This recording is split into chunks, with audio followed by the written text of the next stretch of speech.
to live for, we're not meant to be saved. Left without vices, guess we'll just pray and hum hallelujah. If God's in his heaven, all is right in the world. Just hum hallelujah on my way through hell. I'm stuck in the middle, oh I hate myself. Just hum hallelujah, just hum hallelujah. Just hum hallelujah, just hum hallelujah, just hum hallelujah. Just hum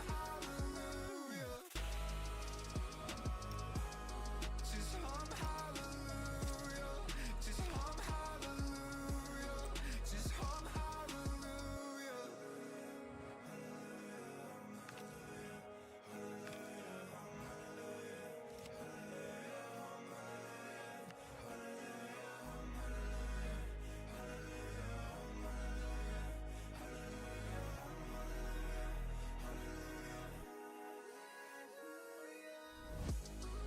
If God's in his heaven, all is right in the world. Just hum hallelujah on my way through hell. I'm stuck in the middle, oh I hate myself. Just hum hallelujah, just hum hallelujah. Just hum hallelujah, just hum hallelujah, just hum hallelujah. Just hum hallelujah, just hum hallelujah, just hum hallelujah.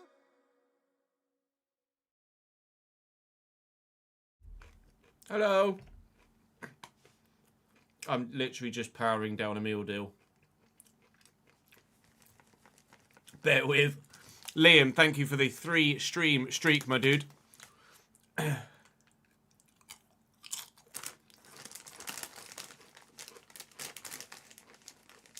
We have some important stuff to record today, don't we? We're going to start with Journeyman. And we're obviously going to look to continue to do well with San Martin whilst also looking for a job elsewhere.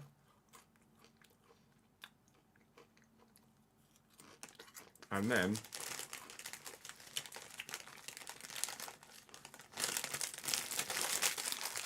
we switch to the RTG, and I'll say no more than that.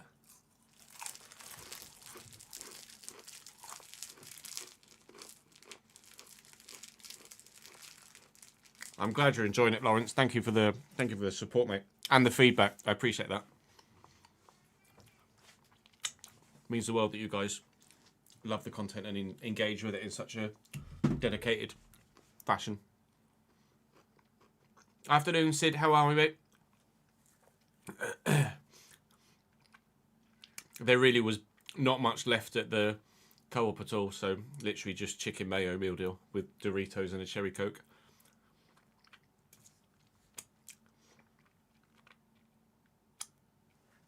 No, it's good to see it. Adult life is adult life, mate. I get you. Here's the 2026 as well, my man. Appreciate you. Ian on a 25 stream streak. Cherry Coke, that's gained you aura. Always, mate. Up the fucking cherry Coke.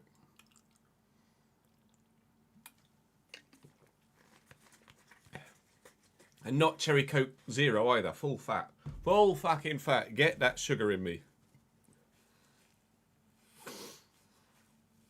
Burkina Faso scored 2 goals in the 95th and 98th. Fucking hell. Now that is tournament football. Big Fizz or Big Fiz, thank you very much for the follow, mate. Welcome to the channel, pal. Are you getting headphones for Christmas tomorrow, you said?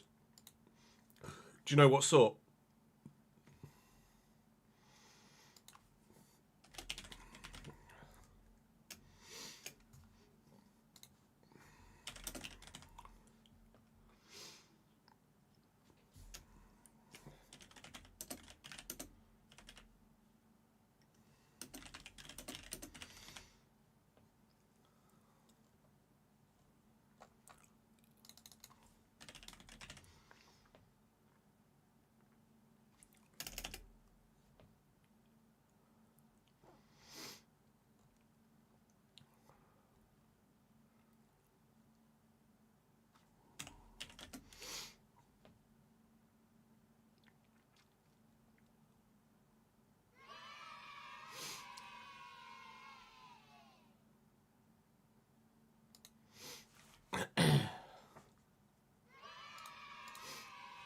Holy friggin' bumholes. Ronald, like, the fact that you both have done that at the exact same fucking time is mental. Ronald has been so generous as to drop 10 gifted subs, and then Jack, within 3 seconds, has done the exact same thing. Gentlemen, you have been more than generous. The Puggy Lists, or the Poogie List, Evan, D-Backs Fan, Malov, Skooksy, Blackheart, Mr. Sperry, Amit, 2P and Jakey Jake, you all owe Ronald a thank you for your gifted subs. And then Lawrence, Felix, Philip Cov, Bearded Gent, Southampton F, A New Toaster, Football Riley, Ryan, Distant Husky and Cripano20 all owe Jack a thank you. And I owe Jack and Ronald a thank you. That's really generous of you both. Thank you, lads. Merry fucking Christmas, as they say. Yeah, I appreciate you guys taking advantage of those sub discounts and being as generous to use that on me and not someone else, or as well as potentially someone else, depending on how generous you're feeling today. Really, really good of you.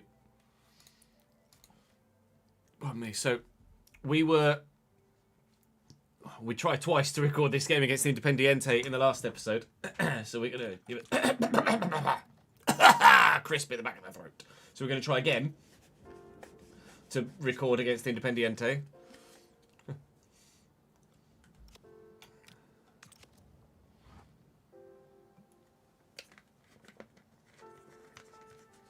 Oh, we'll give fucking Lopez Garcia a contract again. For the 3rd time, sir. Let me delegate it this time.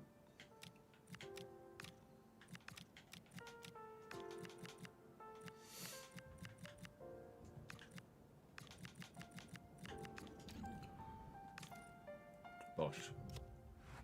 And this time, we'll actually get in and not have to actually, you know what I want to do? What I want to do is take Amafil out and move Acosta into there, and then Amafil for Caceres.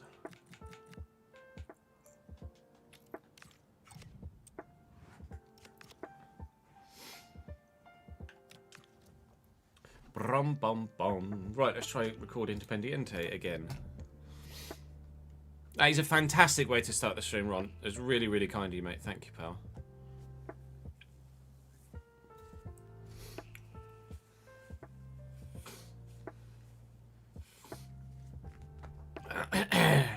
In what regards, Daniel?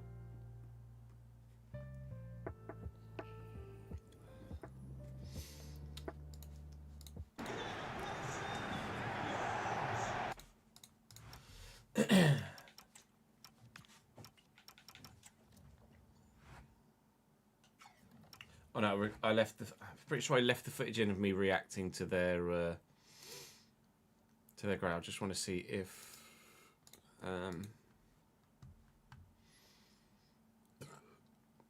Oh, which have their league graphics in. Premier League, La Liga, Serie A, Bundesliga, MLS, Liga, all of the EFL. I think that's it. MLS definitely do. The French top division, all of the Football League. I think that might be it for now. Yeah, where did I cut this? Did I show their team? Ooh. No sign of a roof anymore. Everyone is just... There's nobody in Argentina. Oh, the game crashed. Oh, the game crashed. Oh, it's all... Oh, it's throughout the Bundesliga, is it? Nice. So all German divisions, all English divisions. I presume all Spanish divisions as well, to be fair.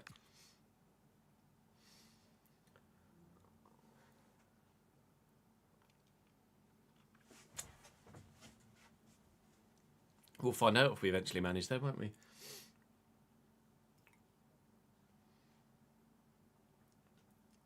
Right, ran out of time in the last recording, so new day, I look different.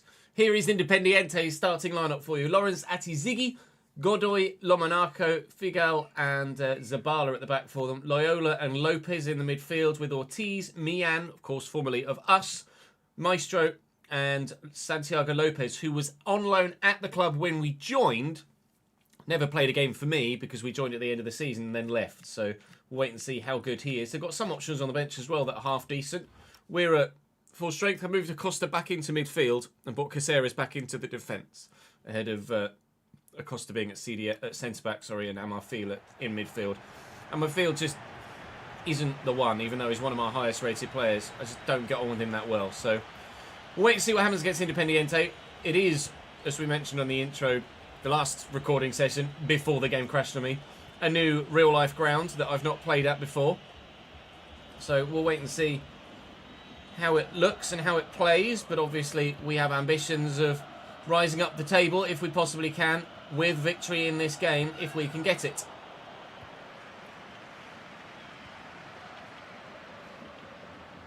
Mian brings that down well and turns inside nicely too. He was my go-to cam in the end before we made new signings, and his first team football was going to come to the first team opportunities were going to come to a rather premature end, so I kind of felt obliged to move him on when the bid came in. It was only fair to keep his footballing career alive. Garcia has been brilliant for us at cam. That was me playing the wrong pass.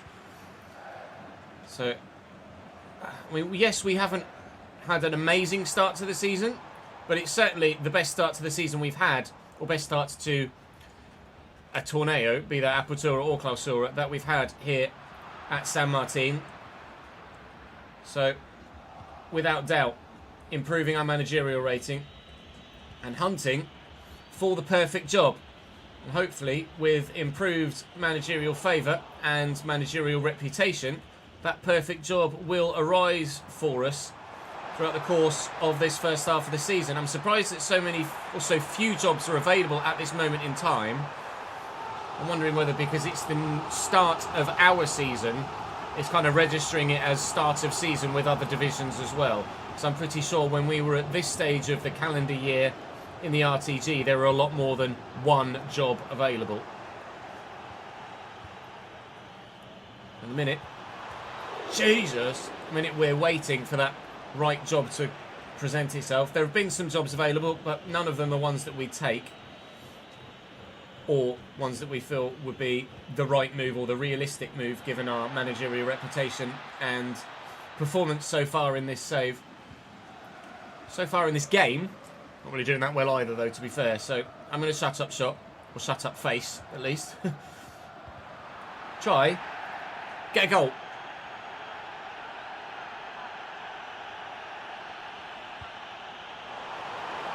We had both taps. We had both in on loan from Independiente. 2 players were in. I just couldn't remember who the other one was.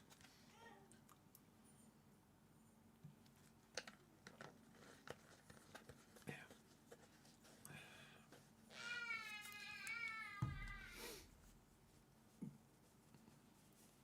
Jesus, that's handy, Ron. That'll do very nicely.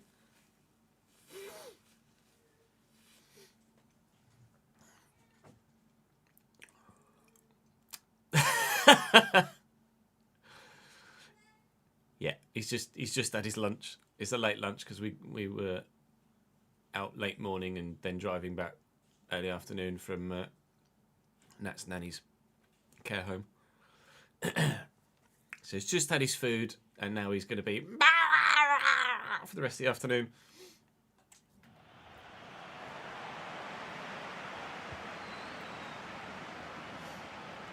Great take by Mino. Great tackle by Lopez. All right. They are a better side, Independiente, but they're not having their best starts to the season. So I'm hoping we can prey on that a little bit, says, as they continue to put pressure on my goal and may well be scoring one soon. There you go. That was brilliantly put together as well. They may be having a slower start to the season than they used to, but they are still better than us. Hey, Patrick. Thank you for joining us again, my man. Hello, Just the Channel.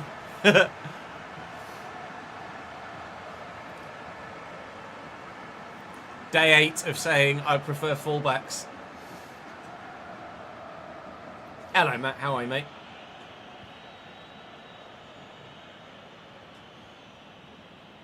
Escobar. Out to Cordoba. Do I? Oh, I thought about just running at him. Garcia. I mean, it's a great run by Acosta. I keep calling him Acosta rather than just Acosta. It's Acosta, Ches. Why I'm overpronouncing the A like it's James Acaster. I mean, maybe it is Acosta, but I'm sure it's just Acosta. 5 minutes to go to... Stop waffling, Ches. 5 minutes to go till half-time. Still 1-0 down here. Still, I think, yet to actually have a shot, which is not ideal. Might even be the first time that Granero's touched the ball and then he's lost it immediately. I need to fix up in this second half.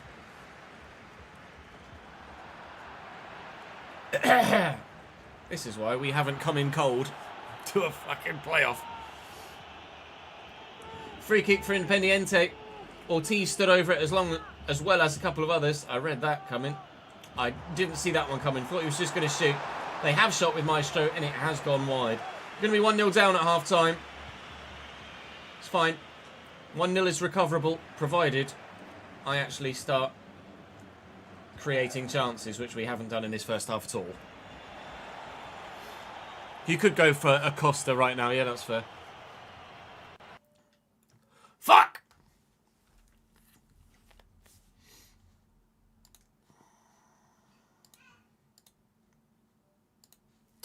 Keep forgetting that it does it in the mid thingy ones as well.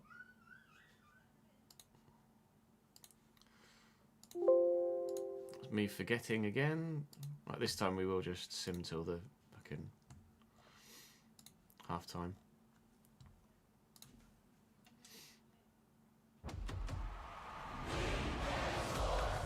It's in the game.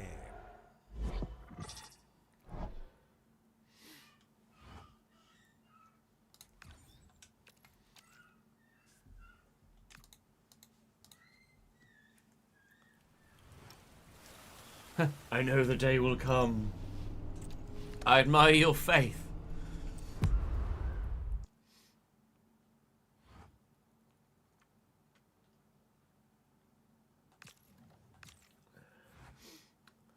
Bonjour, Monsieur Bell.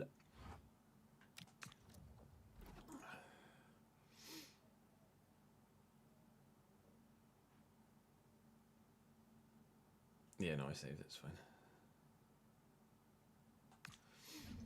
You've already sold out your allocation for Cambridge, have you? I'm not surprised, to be fair. An away trip would have been better for us financially, but...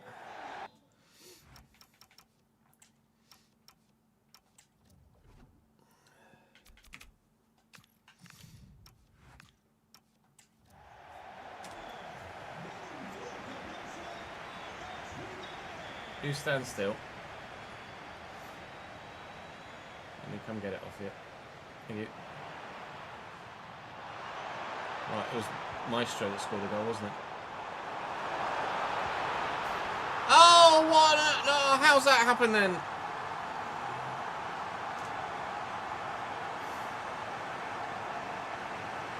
Right, and now we just wait for half time. How are we, lads? You all right? Not Jordan, thank you for the raid of 5, my man. I appreciate that. It's very kind of you. Welcome in, everyone. Merry Christmas.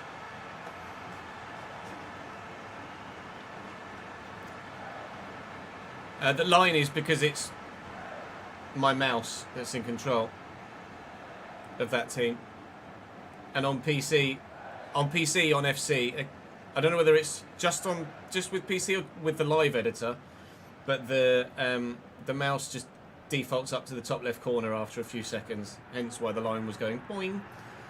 What's happening is, Clash, we got halfway through this game and then the game crashed on me, so I'm just replicating the previous scoreline and then carrying on.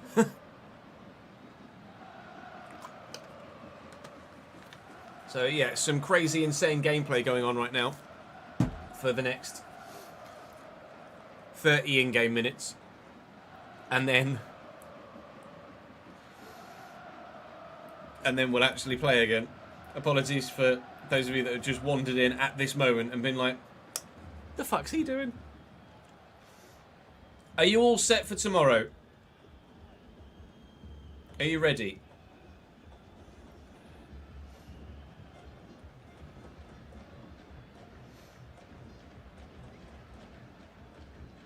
Try some skill moves. I mean, I can't skill move at the best of times. What sort of shopping, Ben? Food shopping or present shopping? I've not got anyone that's 5-star skills, I don't think. Or there isn't anyone that's 5-star skills. Oh! Oh, look at all the step overs and... Woo! Prime Cristiano.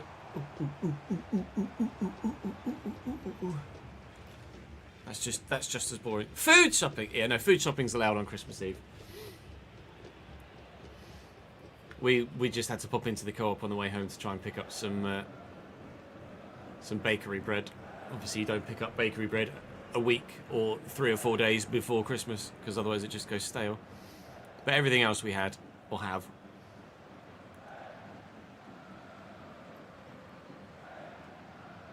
Oh, that's good, Ben. I think you should move, pal. Artisan bread. What's artisan bread? Love just a crusty bakery roll or a tiger bread roll. Not roll, baguette.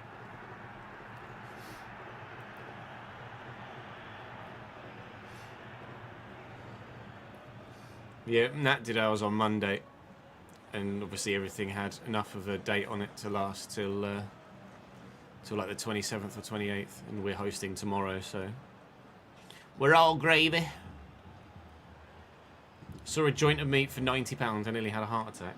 Yeah, there are joints of meat that are less than that. That would have been a particularly high-end joint of meat for 90 quid. We have an XXL chicken. Oh, artisan bread is basically just any homemade bread style, Fairs. I hear the word artisan, or I've heard the word artisan used previously, but never really knew the meaning of it. It was like an artisan coffee shop, like Skip. Hello, Connor. Artisan is basically homemade. There you go. It's one of those words that you hear all the time, but don't actually know what they mean, but never actually question it or Google it or anything. You just go, cool, it's a coffee shop. Marzipan bread. Marzipan bread is something entirely different. How are we, Connor? You good, mate?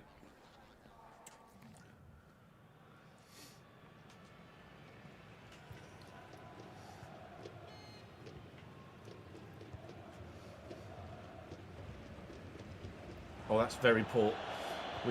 So's that. We've come from behind previously with San Martin this season. We will look to do so again. Mian and Lopez. Forward through the gap. Maestro. Ortiz early with the effort. Good hands from the keeper. Mino with support inside here. Oh, nice footwork actually there. And Granero, if I can get this... Ah, you are slightly offside there, Mr. Granero. Oops. There's Lopez. And Maestro. Good block. Peralta getting up. Cordoba getting to that. And Peralta getting to the loose ball again. Come on. We can't go this whole game without having a single shot. That's just not acceptable, is it, really? Ah. Oh, good save. That's an awful attempt, to be fair, to try and find the back of the net from Maestro there. Mian with the corner. And Osjega with the head away, although it isn't clear yet. Mino should complete that clearance and has done. And actually, Granero is onside and is going to get to that loose ball as well. If the defender hadn't quite gotten to that, that would have been brilliant. Mino out wide here. Uses good agility. There's someone on the edge of the box. I'm still yet to have a shot. This is going really well. Please, thank you. Garcia. Escobar. Granero's there. And then here's Acosta looking for Mino, but that is terrible from him. Come on, mate. I'd say you're better than that, but I don't know you well enough to know that you actually definitively are better than that. Escobar, we know, is better than he's been showing so far in this game. Good bit of pace from Santiago Lopez there, though, to win that back for his team. Not a great pass from the fullback, though. Come on. Granero, get in the box. Get on the end of this. Someone get on the end of this. Garcia! Not his first diving header. Great save by Ziggy in goal. Apologies for any mispronunciations of Ziggy. On we go. Get up. Escobar, win this header. It's going to fall. And Escobar again. He's left-footed, so we'll look to bend this. And to be fair, he has, but rather comfortably straight to the keeper. That's not a great clearance from the goalkeeper, though. Lopez out to Cordoba, who's going to race in behind. Oh, it was meant for Escobar. Well, I've had a shot. It's a start. Oh, we've got 15 minutes to try and go one step further and actually score. Oh, it's a lovely little dink ball. And the touch. Don't go in. Whoa, can you imagine? That would have been unbelievable. Up we go, please. I'm not going to get to that, am I? Well in, Acosta. Nino, just use your pace, mate. Run away. Acosta again. Look for Garcia through the gap. Look for Granero over the top. That is a terrible ball. I think he got a nudge in the back as he was playing the pass, to be fair. Yeah, Taps was telling us about the finish to the AFCON game earlier. 95th and 98th minute. Lopez. Don't let him turn. Good. My Lopez. Back to Cordoba. Oh, time's running out here. Please don't come across and tackle me now. Win that. Win that. He has done. Come on. We've been much better in this second half, but still, frustratingly, not good enough. Garcia looking to get past a number of defenders. Independiente just too strong defensively for us here. We are going to take defeat in this one, unfortunately. It's still been a much better start to a torneo than we've had in the previous Apertura or Clausura, but it is defeat again here to Independiente after the defeat to Lanús earlier in the day. I'm trying to remember the last recording session. I'm sure we lost to Lanús. Did we? Yeah, 3-1. Then the two draws in between. I think we'll go as far as Riestra and sim that. And we'll see what jobs are available. It's still just the one job in Asia at the moment. Hopefully, something crops up in the meantime. And we can give you guys something to potentially give me some feedback on. But at this moment in time, I'm surprised that there are less jobs available here. Wow. So he's just signed a new deal. Added a release clause into it, which has then immediately been triggered. Still open to negotiations. Well, it won't let me because I literally just offered you a new deal. So, within days of him signing his new contract with a release clause in it, it's gone. Amar feels injured in a 50-50. That's manageable. We've had another... Oh, that's just a bid, though. Oh, I tell you why. I tell you why. It's because he will still be... He put himself on the transfer list because I didn't offer him a contract, and then I didn't take him off the transfer list, which has then encouraged Talleres to come in and trigger his release clause. Well, balls, I think is the phrase. He won't leave until the beginning of July, so we've got him for a few months yet. But he's gone. Never mind, eh? Kinnell. There's no jobs available at the minute. Well, I can't get the perfect job if there aren't any jobs. I'll keep searching. We know we want out. Our reputation is improving. We're on 14 points.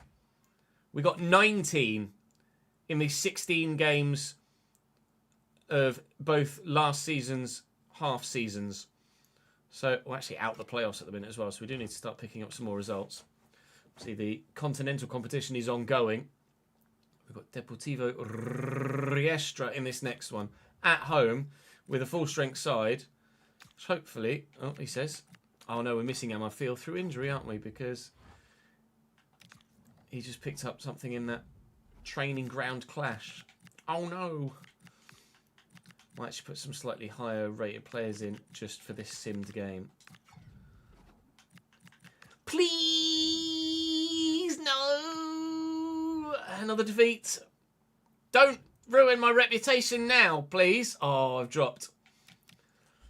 I've dropped from safe to okay. Don't do it to me.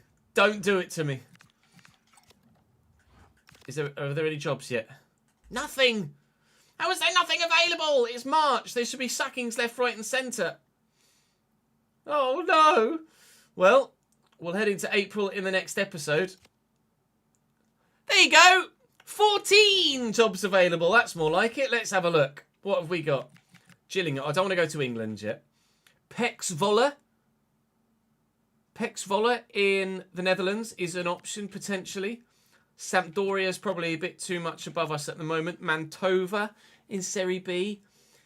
Heracles Almelo is another job available in the Eredivisie. So that's only 1, 2, 3, 4, 5. That's 5 of the 14. Well, let's have a look at the Eredivisie and see what's going on there. And then maybe... Are we tracking the Eredivisie? We are. Pexvolle. Oh, it's the bottom 2 clubs. Wow! 1 win in 28.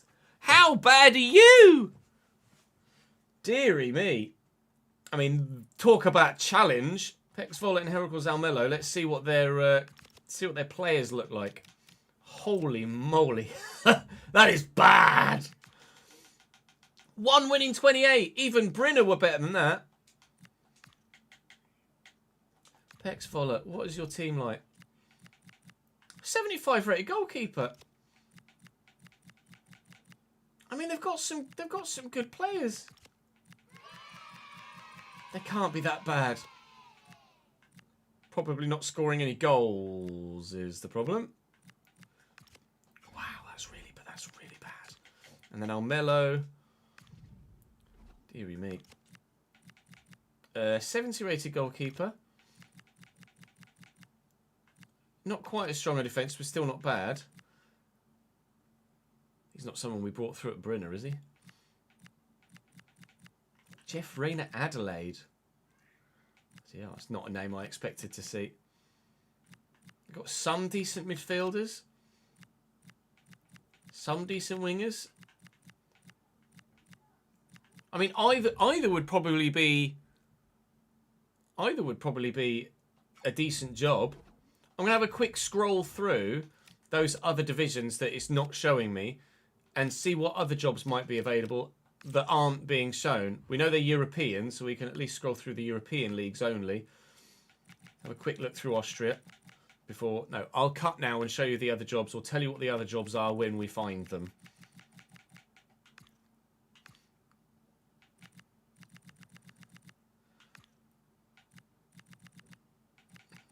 Some of them might be in England. That's Gillingham.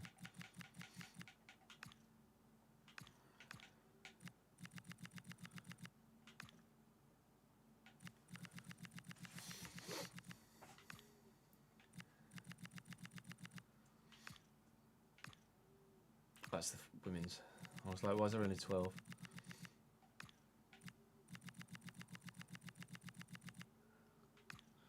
Joe, thank you for the 43rd month total and 16th month in a row, mate. I don't want to go to somewhere like Serie B at the minute. I don't think. What's bloody India anyway? To be fair, Sampdoria are Serie B. Sampdoria are a massive club. I don't think I've earned that yet. Mantova are rock bottom of Serie B. Now that would be a challenge and all, but I don't think I want to go to Serie B. Where were Brinner?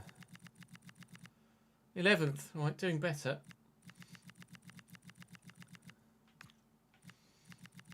Where are these other available jobs then?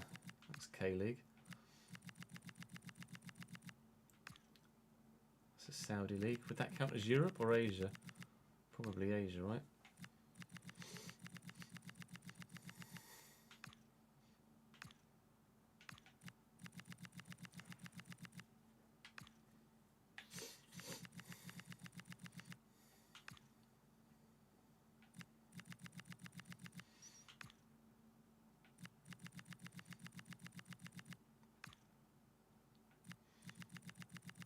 You reckon Eredivisie is more unrealistic than Serie B? Even a side that's bottom of the Eredivisie?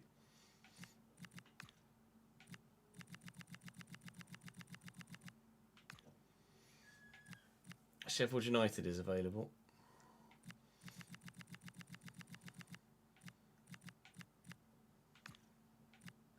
Huddersfield is available. So that's 2.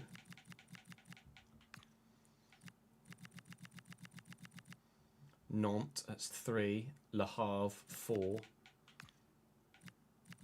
Leverkusen, 5. Okay. And Werder Bremen, 6.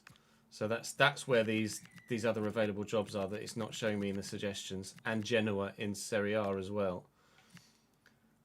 PSV and RZ are both available too. There's a lot of jobs in a lot of different nations. I mean, it's possible for me to get the Almelo job and likely for me to get the Zwolle job.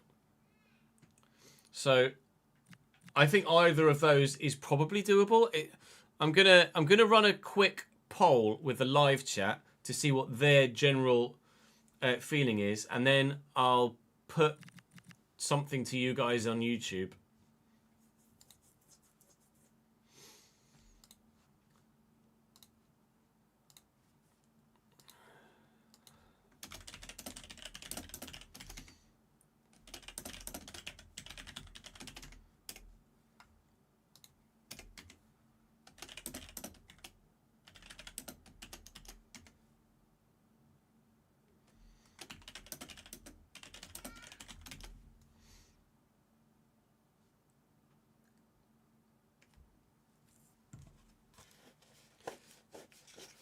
I'm not going to put Sampdoria too big a club at the minute.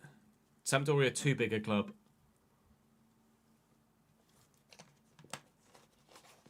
The vote is going to say go to Serie B, or it's going to have go to Serie B on it. But that Serie B club would be Mantova. Let me have a quick look and show you what Mantova's squad looks like.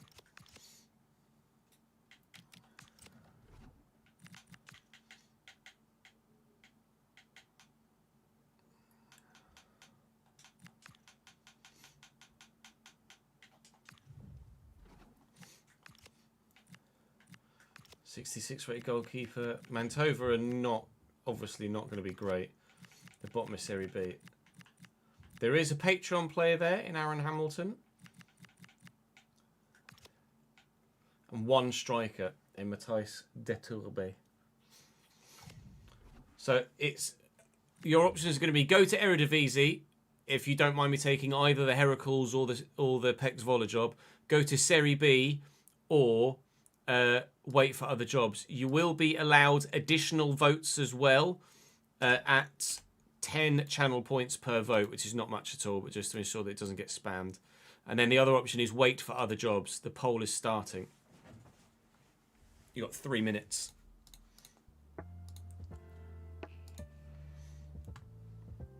Yeah, thank you. As I had seen that the video had gone out. I went live like 10 minutes after 3 o'clock, so I didn't want to put the go live tweet and the video tweet as well.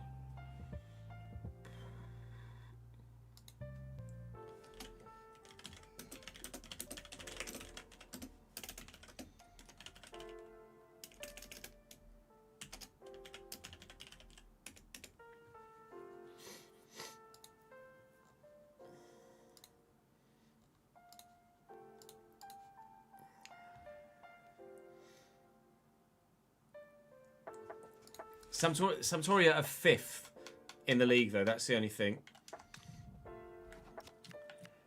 I think Sampdoria... It's not necessarily... Yeah, Sampdoria are too good. They're 5th in Serie B as well. So it might even be slightly unrealistic that job is available in the first place.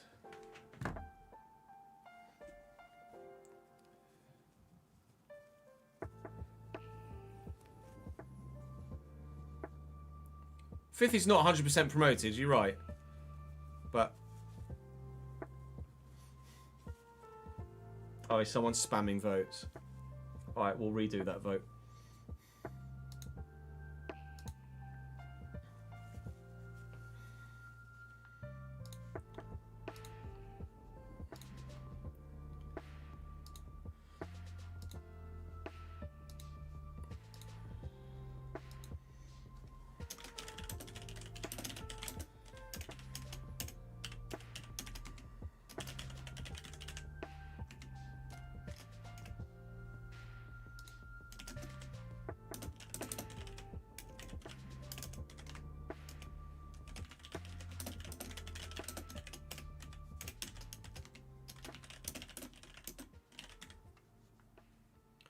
Right, I'm now going to not allow extra votes.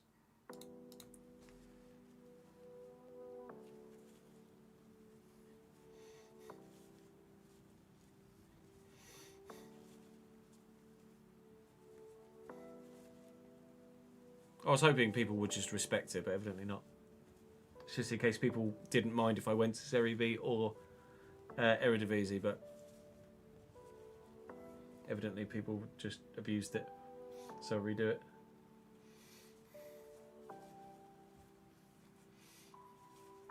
Yeah, I get that Sampdoria in real life are rubbish, but this isn't real life. This is season 3 in this save, and they're 5th, so they're not rubbish.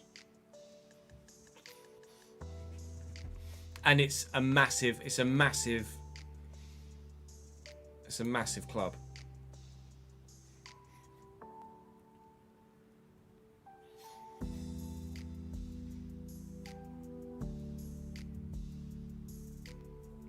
Oh.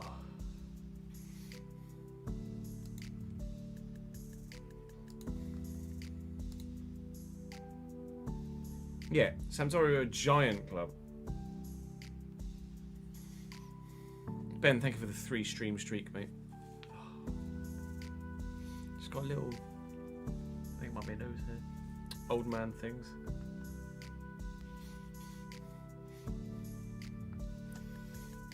Who have a history with Argentinian football? Davidenki? Sampdoria? Not long, Lawrence.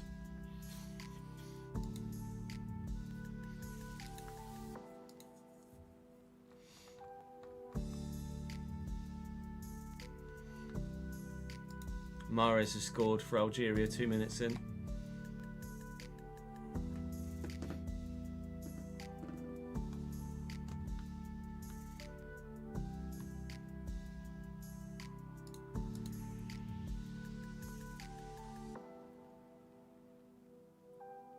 No worries, Lawrence.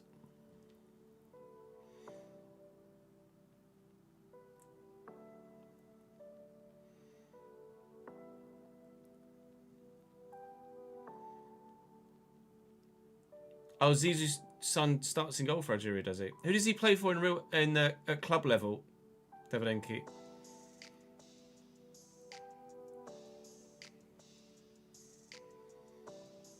Is it Enzo? Enzo Zidane's the goalkeeper, right? Or is he at Elche? Is it Enzo Zidane? Teo Zidane. Is Enzo a defender? Feeling Enzo's a centre-back, maybe. Or a midfielder.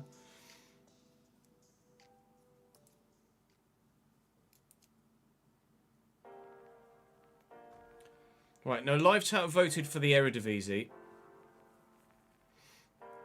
Enzo's retired. Lucas who I'm thinking of. Thank you, Taps. My only concern is that Eredivisie is too much of a step.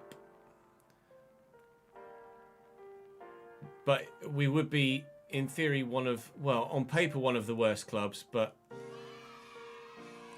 in practice, it's a very heavily weighted league with 5 or 6 clubs that would be better than me. I'll tell you at Cordoba, is it? 5 or 6 clubs that would be better than me, and the rest would be beatable. So we would likely be able to shoot Zvola or Heracles Almelo up the table.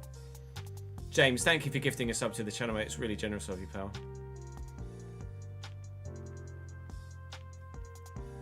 No, I don't know as maybe the Eredivisie is a step too far. Yeah, good, thank you, mate. How are you, pal? I don't know as the Eredivisie is too much of a jump.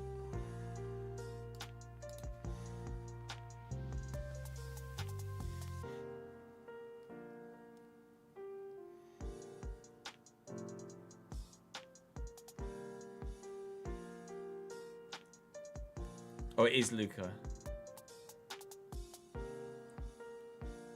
In goal.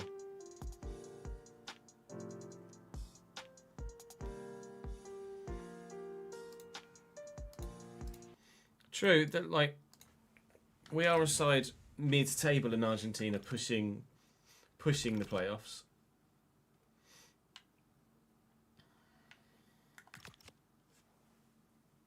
No, Ben, sorry.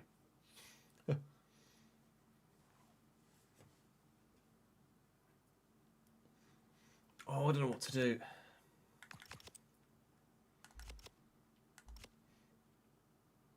Let's have a look at some of the other squads in the Eredivisie. Like Groningen or something. Because I think Zwolle and Heracles had teams that are going to be immediately, for me, in control, better than a lot of the other clubs that were in the division. Or at least on a level playing field with, so that my boosts get me higher up the division quicker.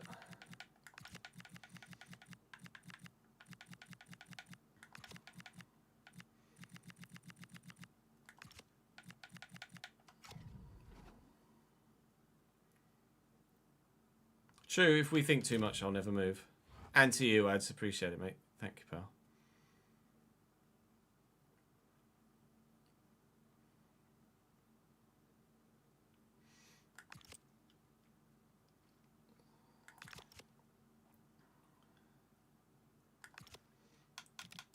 Out of curiosity, and curiosity alone, initially,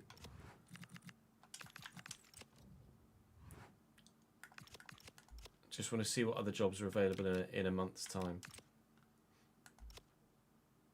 At the end of the season, or the end of the half season, and the end of Apertura.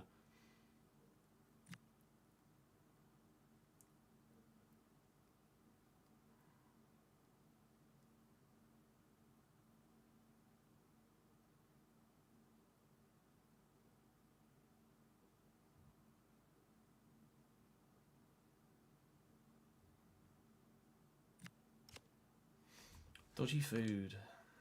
Oh no.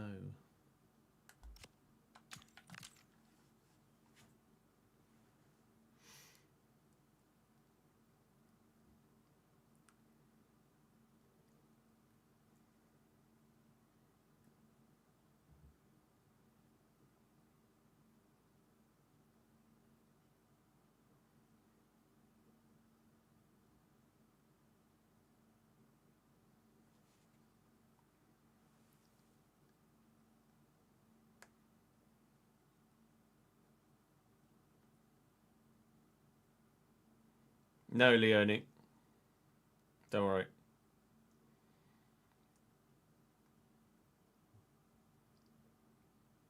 Not been live long.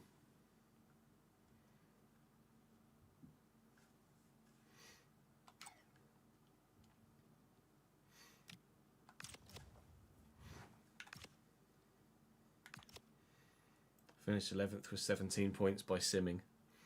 I'd like to think we'd do better than that. 6 jobs available now. Kokailaspor? Kosailaspor? Kojailaspor? That's literally it. There were some other ones available in Europe, but I can't see what ones they are, so there might be ones that are just unattainable.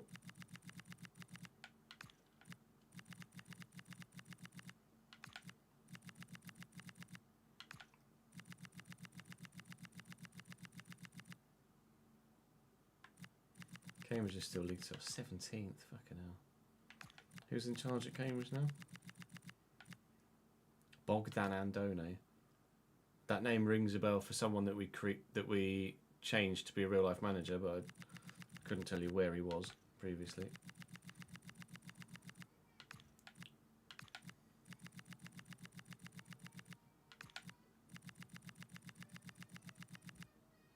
Enigi Kotbus is one. That's India chess. Daniele De Rossi is now the Mantova boss. Lol.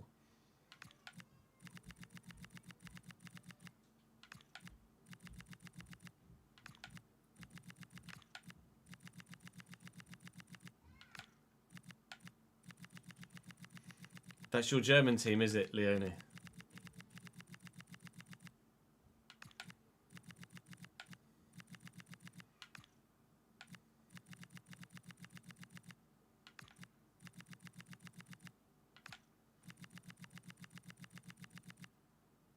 Oh, because the Entep is also available.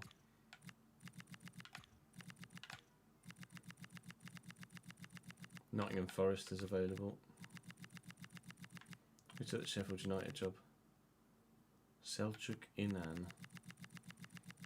Okay. Not seeing many of the like real life managers from the Football League get other jobs in the Football League when they get sacked. They're going completely random places.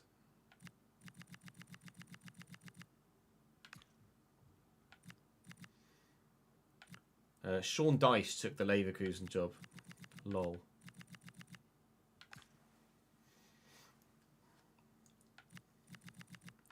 Likely of getting hired at Napoli? How?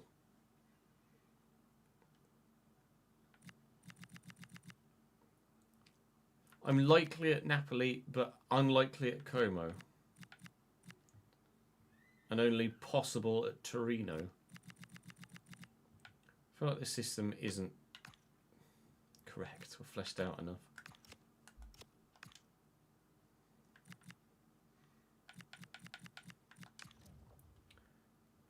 Pep's now Real manager. Lol. Yeah, maybe tactic. I hadn't thought about the whole tactic thing.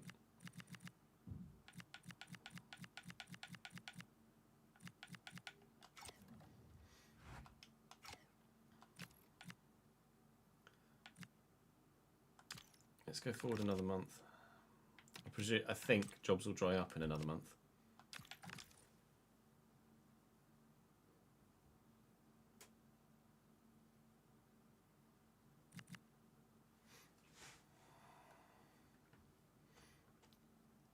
I know, Davidenko, don't worry.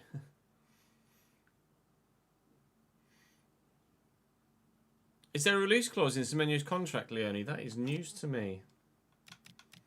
Oh, now there's 14 jobs. Okay. Charlton, Antalyaspor, Vålerenga, Port Vale.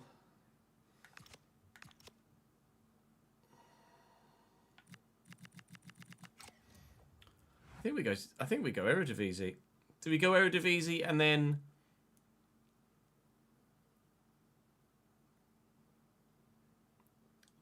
let people vote in the YouTube comment section? Or do we do one more episode, end the season, and then see what becomes available organically during the summer?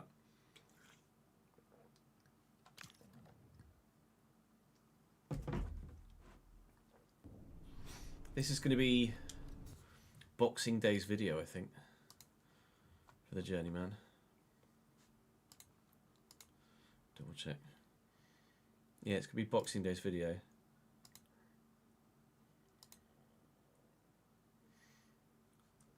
So to be fair, that would mean I don't need to record another Journeyman video until Monday. So it would work timeline-wise with having days off over Christmas. Maybe we just do that. Maybe we offer YouTube Pex Vola and Heracles Almelo. And then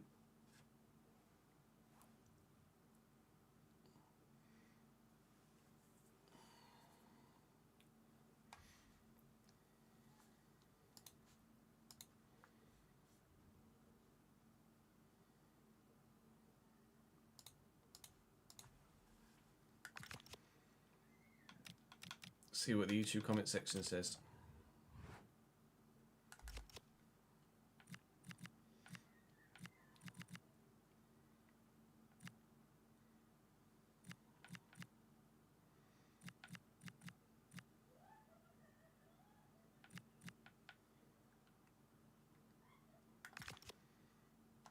Yeah, let's do that.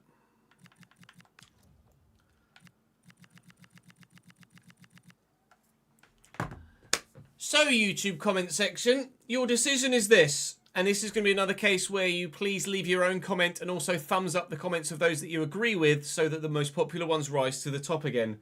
Do I? And I'll show you a quick run through of their squads again.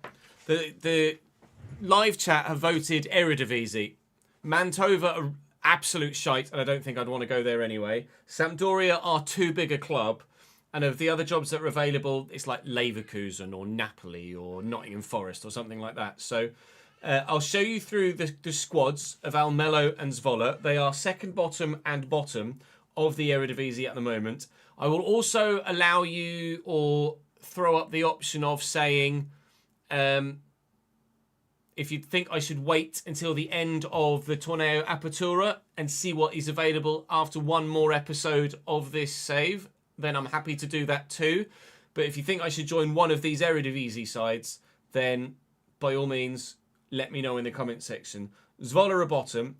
Almelo are second bottom. I'm likely for Zwolle. It's possible for Almelo. And their squads look like this. It's going to be a difficult choice, I think, really. I think the very bottom of the Eredivisie is agreeable, considering we've made improvements at San Martin. I think the very bottom of a big league like that is doable. So 75 rated goalkeeper for Pek Zwolle, obviously. Left back wise, there's Florinus or Damien van der Haar. Obviously van der Haar would be the go-to, although he's not that quick. It's more, actually looks more of a centre back, although he can cross. Centre back wise, Collar, evidently 73 rated, going to be a go-to.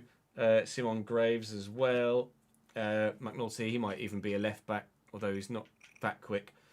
And Asbjørn Fransen, who also looks pretty decent, to be fair. Right back wise, Jaden Holtman, but again, there's others that could maybe play right back as well. And Harbour Miller is also a right back there. In midfield, defensive midfield wise, they've got Nick Flitchinger. It's their only CDM, unless some of the other centre mids can play CDM. Centre mid wise, there is Giviro Rahayan. Looks decent, actually, to be fair. And then there's also Ryan Thomas, but he's in decline, as you can see there. Then Cam, there's Gabriel Reitziger and Korean Drost. Out wide, Neo Jonsson, Samir Lagsir, Braden Manu, Dylan Mbayu, who looks pretty decent, Andreas Serra, who looks pretty decent, and then Odysseus Velanas and Kai de Rui-ish. I'll look into pronunciations. Thomas Boitnik, striker, alongside Koen Costons as well, who's peaked at 28, but looks like the better striker, although his finishing's not as good as Thomas. But Thomas is he's only 5'9", he's a bit of a lump. I think he's definitely better suited to being slightly deeper, rather evidently. Maybe a Cam. So only really one striker, but we'll wait and see what you guys reckon to Zwolle. And then Heracles look like this. Where are you? There you are. So we have 70 rated Fabian de Kaiser in goal. In defence, right back options are Benita, Janus Wiekhoff and Jeppe Weinreder. Then at left back, there is Lorenzo Milani, not that quick, and De Koost, or Von de Koost, sorry, who is quick. Can't necessarily tackle that well. Centre back options are Messick, who looks pretty good. Mirani, who looks okay, not very fast, but clearly got decent defensive play styles.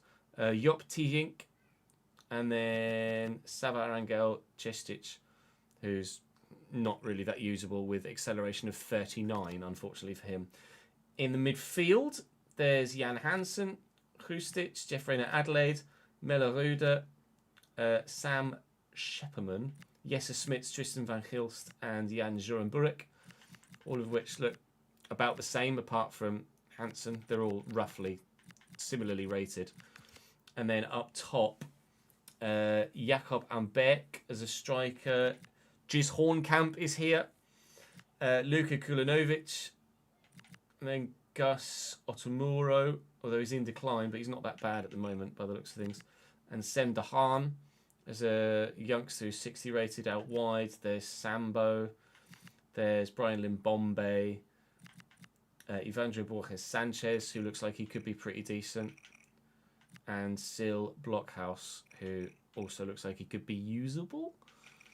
So the decision lies with you, YouTube comment section, as this is the last video before the weekend anyway, on Boxing Day. Heracles Almelo, Pex Voller, wait. Up to you, lads. Pick away, comment away, thumbs up away, like the video away, subscribe to the channel away, don't go away. I'll see you next time. You're going to do a Glory Hunter or Journeyman save for the first time? Go for it, Sid. I love a Journeyman. On Football Manager, it is my favourite thing to do. Outside, obviously, of just managing Cambridge.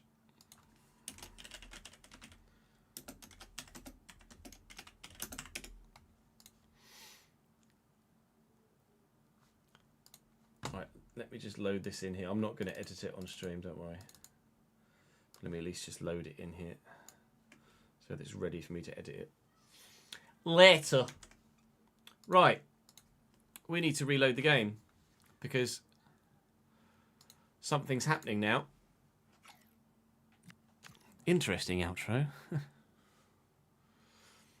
No, I'll edit it later. I'll edit it tonight. Out of curiosity, for those of you that are here in the Twitch stream, who would you pick?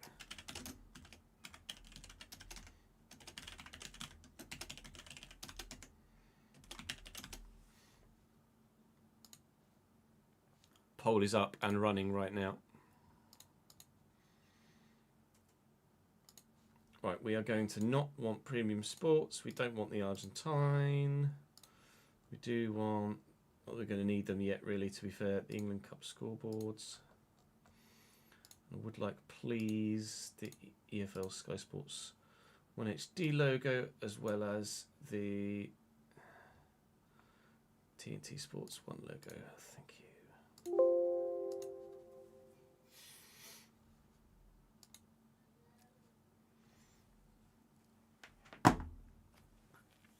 Yeah. Hiccups that stick around are a pain in the arse, Leone. In the game. Oh. Nervous. Nervous. Right, hang on, let me derobe. Comes your free OnlyFans content. Yes, they are tits, but no, they're not female, so they're not breaking any terms of service. People streaming more suggestible things than that. My hair is all over the place. Look at the fucking state of it. What is going on? What's going on with this? Honestly, I need to like wash my hair again to get it. I was too busy like manning Jude to properly do something with my hair when it was drying, and as such, it's dried fucking stupidly. But what can you do? Adult life. Hot tub stream when I have a hot tub. I currently do not, and probably will never. But you know, you can dream on if you want, Leone. FC26 from the hot tub.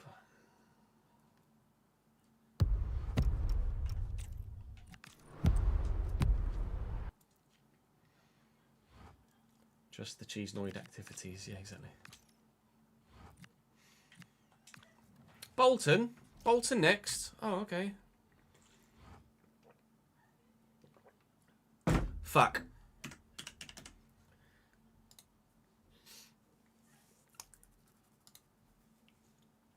Fuck.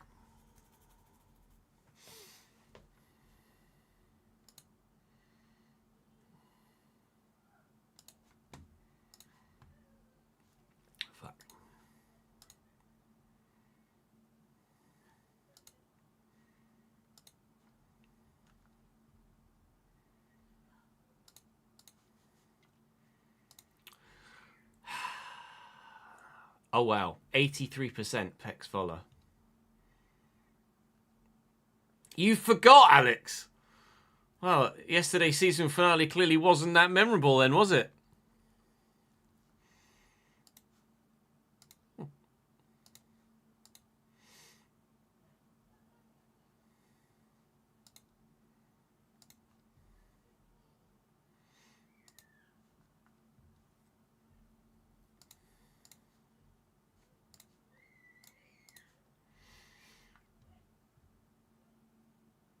No, you were going to vote for Heracles, right, Connor?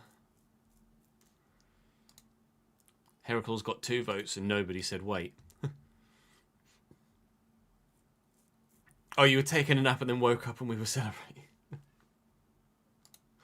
Oh, no. Right.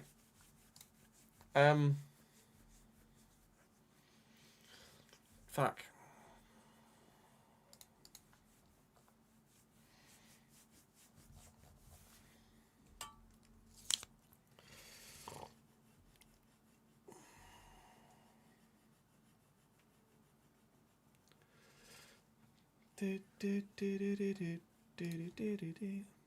Is there anything other than AFCON on today? No, it's just AFCON. Ivory Coast, Mozambique, later in Cameroon, Gabon.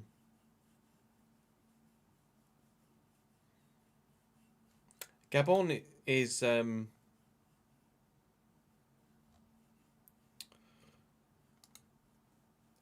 Aubameyang, right? Aubameyang's from Gabon. Am I right? Am I wrong? All you've eaten today is sugar. Does that cause hiccups? I don't think so. Maybe you should just add some caffeine into the mix, Leonie. Sure, that'll be fine. Correctamundo. Not had that phrase for a while. I'm a bit nervous.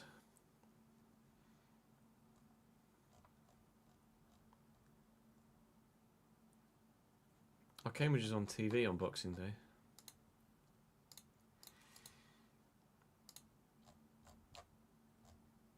It's annoying because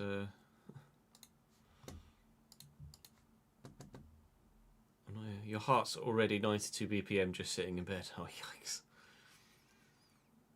I know how that feels.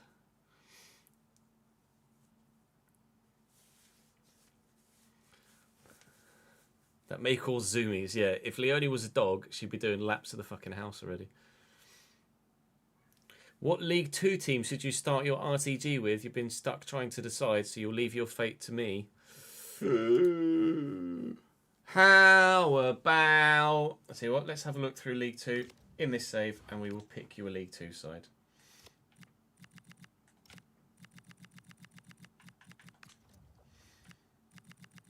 I think you should be Tranmere.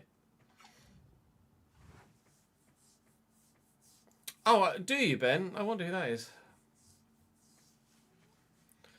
Tranmere were a club that were always League One-ish.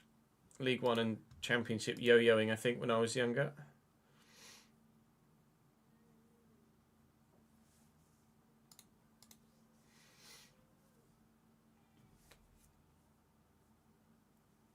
It is. We haven't obviously gotten that far with our journey yet, Uda. But as far as I'm aware, for ads, with ads, yes, the slider set is working well for the Premier League and the Champions League. It works throughout the hierarchy. So list the Tranmere Rovers seasons. Oh. So they've been in League 2 for a few years. They were League 1, but they got demoted during the league that was curtailed. League 2. They were only National League for 3 seasons, to be fair. And yeah, League 1 League 1 for a long period prior to that. This is the equivalent of the Championship. Pretty sure that's the championship equivalent now, isn't it? Yeah. So they were championship and League One level for me in my youth, growing up.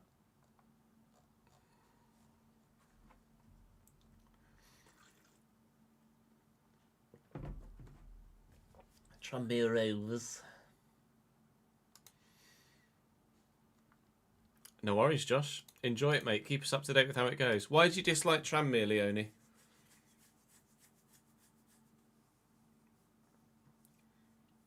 Yeah, Richie Smallwood is at Tranmere.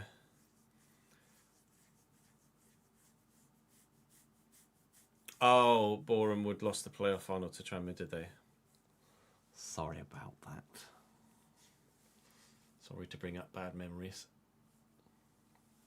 Not when everyone mentions Torquay or Exeter to me. Tranmere got a red 1 minute in. I mean, that's on you guys then, really, isn't it? No worries, Daniel. Merry Christmas, my man.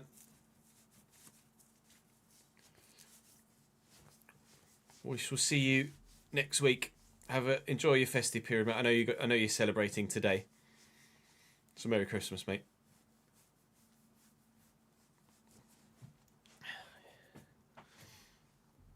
You too, Dom. Catch you later, mate. Right, shall we record?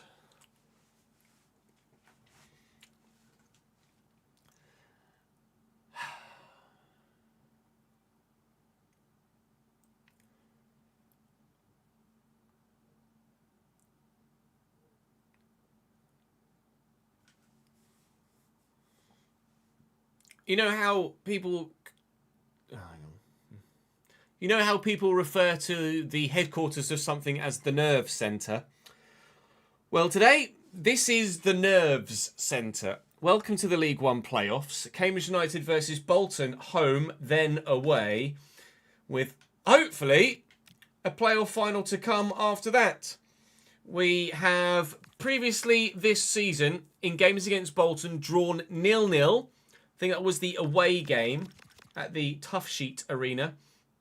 And we won 2-1 at the Abbey Stadium, but that was just match day 2 of this season.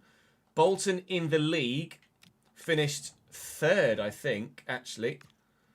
I think they were higher than us. Oh, sorry, the highest you could be other than... Yeah, they were at the top of the... Well, they have to be because that's how the playoffs are drawn, aren't they, Ches? Well done, dickhead. They finished 3rd. We finished 6th. Wycombe face Oxford. Don't know how we got on against Wycombe or Oxford. We'll have a look later if we make it to the final. Otherwise, it doesn't actually matter, so let's not distract ourselves with that. We were only 7 points behind them, and they were 8 points off an automatic promotion spot. So, they scored more than us. They conceded less than us. They will be favourites. But our head-to-head would offer us the opportunity, if we match those results, to go to the playoff final at Wembley. So, match day 1, Cambridge United versus Bolton Wanderers, playoff semi-final leg 1, is on the way. Drop the video a like if you're enjoying the save. Make sure you're subscribed to the channel so you don't miss out on any more. Without putting spoilers in the comment section, do please let me know in the comment section how you think I'm going to get on in these playoffs. Do you think it's a semi-final exit? Do you think it's a final defeat? Do you think it's promotion?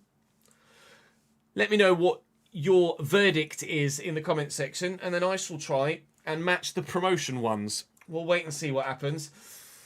Oh, cross your fingers, hope for the best. Here we go.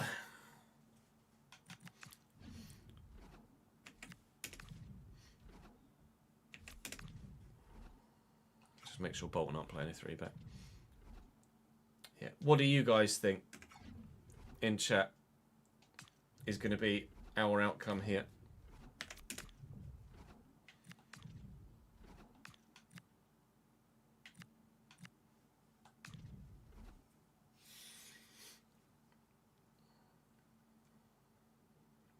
Final defeat on penalties. Thank you, Ben. Do you think France? I'm not exactly sure what that means, to be honest, Jack. And to you, Lem. Thank you for dropping by, pal. Appreciate it, mate.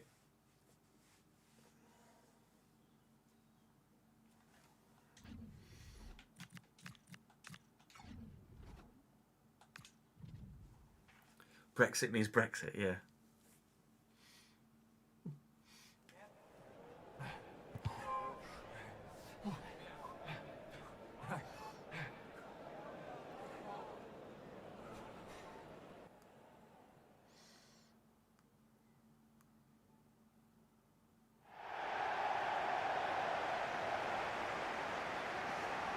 Oh, the playoffs don't have the EFL. That's weird. So you've got EFL branding for the league, but not EFL branding for the playoffs. That's strange. And also kind of annoying. Oh, what a great tournament tree. What in the fuck? Just EA things, I think, is probably how we can phrase that. 2 goals for Louis Apperet in his last game. Of course, that 2-0 win over Portsmouth, that is the sole reason at this moment in time, really, why we are where we are at this moment here in this fixture. Fans are already singing cheerio, cheerio, cheerio, but I don't think anyone's going anywhere. Bolton line up like this. Thomas Berglund gets the nod in goal for them in a 4-2-3-1. Dacre Codley at right back. Johnston, Björtuft and Unmai, Erhon and Simmons, Gengor, Mendes Gomez, Randall and Dolby. Comparatively similar sides, but they obviously had the better domestic season all told. I'm quite frustrated about the lack of branding for the playoffs. I might see if in the mods that I've got I can find a playoffs branding. We'll wait and see. But for now, concentrating on leg number 1. Here at home at the Abbey Stadium. In the League One playoffs. I promise it's not just a random ultimate team game. Hall and Brophy. Aquare's on his way. It's well matched by Johnston. And that is very well cleared, I think, to say the least. Bennett, Bailey, looking to spin Mendes Gomez, but not so easily done. Erhon, Dolby, Parrington in the way, but couldn't get the ball out of his feet. Kel Watts does well, though. Here's Brophy. No, let's just take our time. Let's not rush it. I was just going to try and fire the ball into the middle, but let's not. Let's just take our time. Oh, it's gorgeous. Vickers!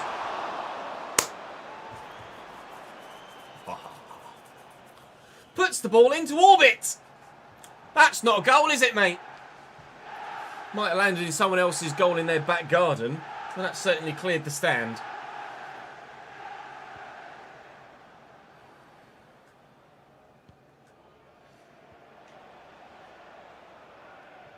Gengor, Randall. Just out of the reach of the defender. He was trying to get it off him. Gengor.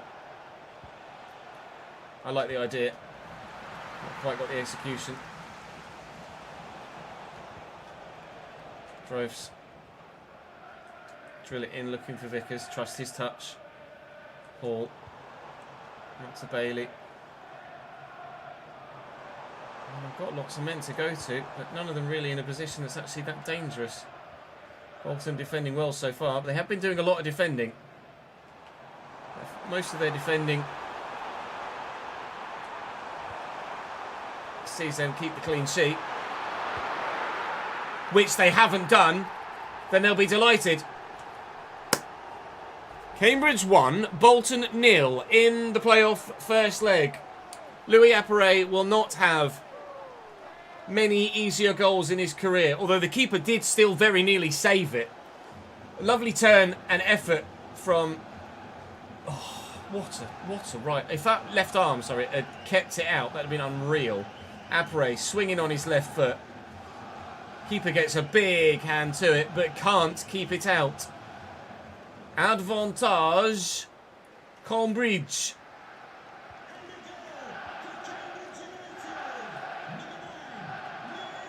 Thank you. Never mind, have it back. Well intercepted, Bailey. Oh, and he's quick. Never mind, he hasn't got the ball anymore. Bolton self-destructing here. In only leg one. Apparate delivers, looking for Brophy, who's up well. Not going anywhere near the goal though. Cleared away. Ben will just bring this down. Trust his touch. There's Mr. Box Crusher and Brophy. And Vickers made a good run, but Bolton have won it back. Half an hour in, it's still 1-0.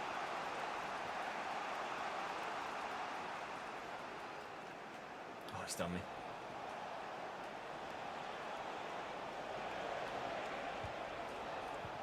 Oh, it's nicely done. Dolby. Out to Gengot. Early ball in. Mams is there. Hauls up well.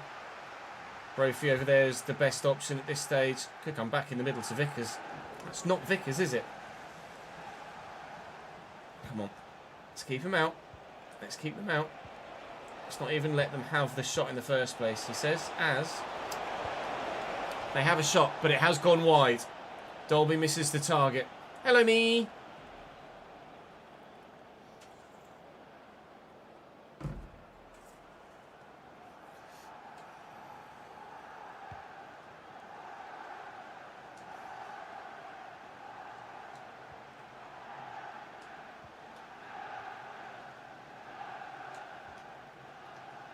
Panzu. Hall. And Panzu. Brophy's going. Oh, what a challenge. Bros made a great run inside the fullback. If we ball that wide to Mendes Gomez.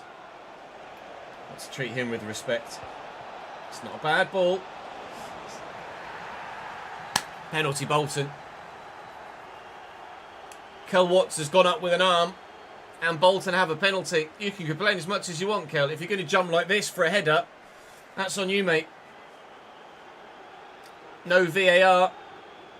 Even in the playoffs. Dolby. I'm going to go top left. He went top the other side. It's 1-1 in first half stoppage time. Advantage. Au revoir.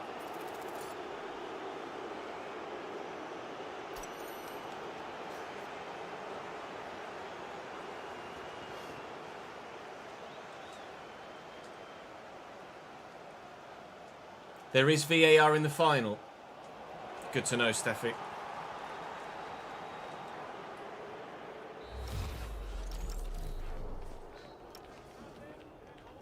Got to get there first.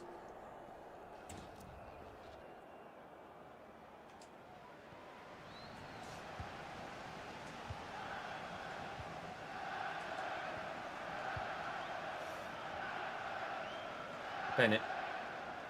Bailey. Nicely done. Vickers will look for Bailey again. And he found the legs of Simmons in front of him because he played the ball the wrong bloody direction. Well in, Pelly Ruddock. Well, despite first half relative dominance, we find ourselves level at half time. Heading into this second half. Oh, if, I was going to say if you could have just gotten that under control a bit better. I didn't fancy the legs of Pelly Ruddock to get in. I do fancy the legs of Apparay here. What a recovery from Enmai. Wow. Oh, that's not great from Hall either. I was hoping he'd use his feet there. Mendes Gomez. Oh, mate. The ball inside to Apparay just wasn't quite good enough. I wanted to play it to feet though rather than a through ball in case he kicked it at the goalkeeper. Player to watch. You should have told them that in the first half, mate. He's already scored one. Simmons. Dolby gives it away. That's poor from Purrington. He's been the go-to reliable defender and he's cost us. You have an avenue of a player right in front of you and you've kicked it straight to the opposition player. Gengot, as Bolton have two shots, have scored 2 goals.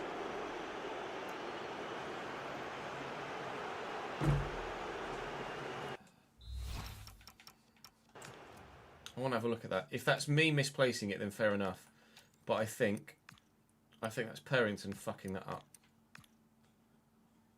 Yeah, look. Pelly is there to the right, and he's kicked it straight at him. Straight at the opposition man. Kick it to Pelly I played a pass to feet, not a through ball. And he's tried to play it in front of Pelly just completely not factoring in the opposition player in front. So he's effectively just kicked it straight to the opposition player. Such is life with 65 rated players. Right. Advantage. Bolton.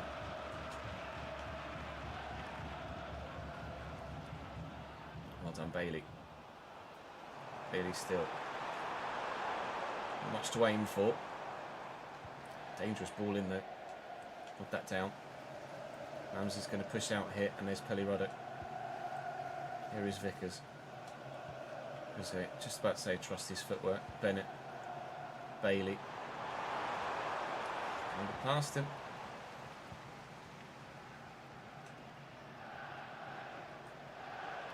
There's Gomez as well. I'm going to have to bring Mams across here because Benno's not going to recover that sort of distance. I'll have that. Oh, but I can't get it under control. Mendes Gomez, decent delivery. Kells up and uses his head this time. Well done, mate. Nearly around the corner. Hall looking to get away. Support is here. And then Panzu, that is a lung-busting run. Bursting in behind. Brophy. Box crasher. Takers Cogley. Oh. Can't lose the home leg, can we, for Christ's sake? Gengart in behind again. Here's Randall. Well in Pelly.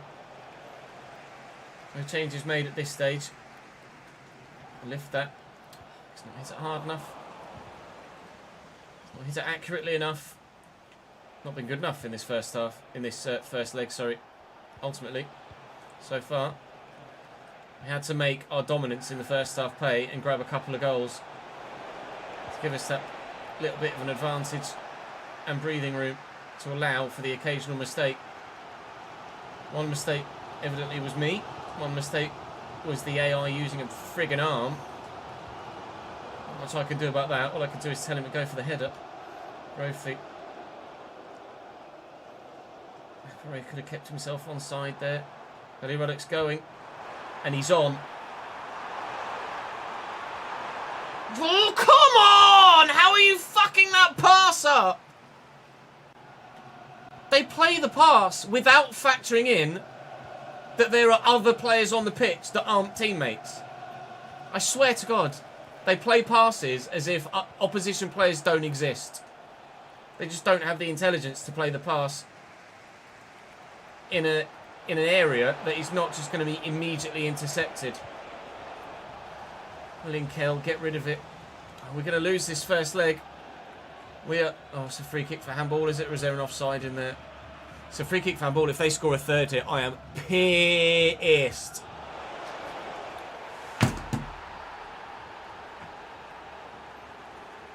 Wow!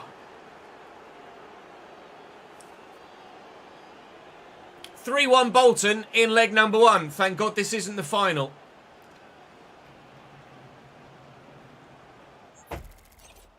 I mean, that is an unreal free kick. Take nothing away from that. But a penalty for handball that I can control nothing of. A free kick for handball that I can control nothing of. Silly pass from Purrington where he's kicked it straight at the defender rather than towards his teammate. And 2 messed up squared balls for us for simple tap-ins. We could have had 3 goals in that game or more. Just not good enough. And you expect much better from someone like Pelly Ruddock and Panzu. I can't believe he's messed that squared ball up, that second one. That is unbelievable to just roll it half a yard next to him straight to the defender. Oh, you should have just shot Ches. Right, we have got it all to do in the second leg.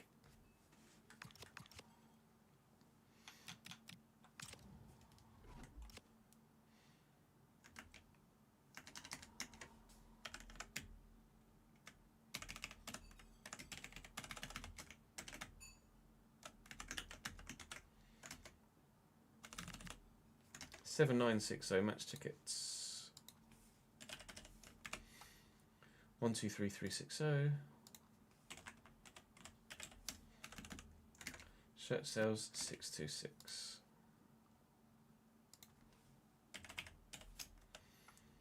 One, 252.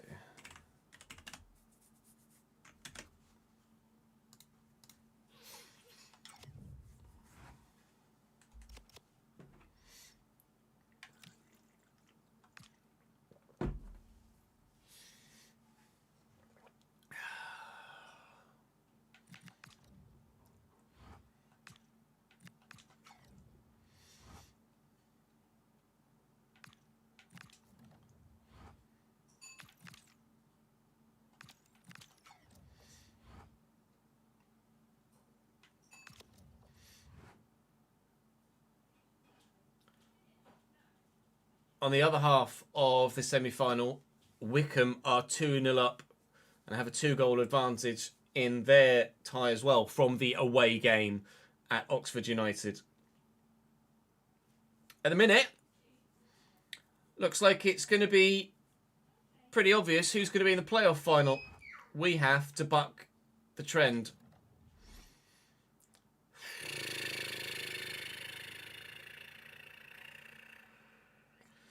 Here we go.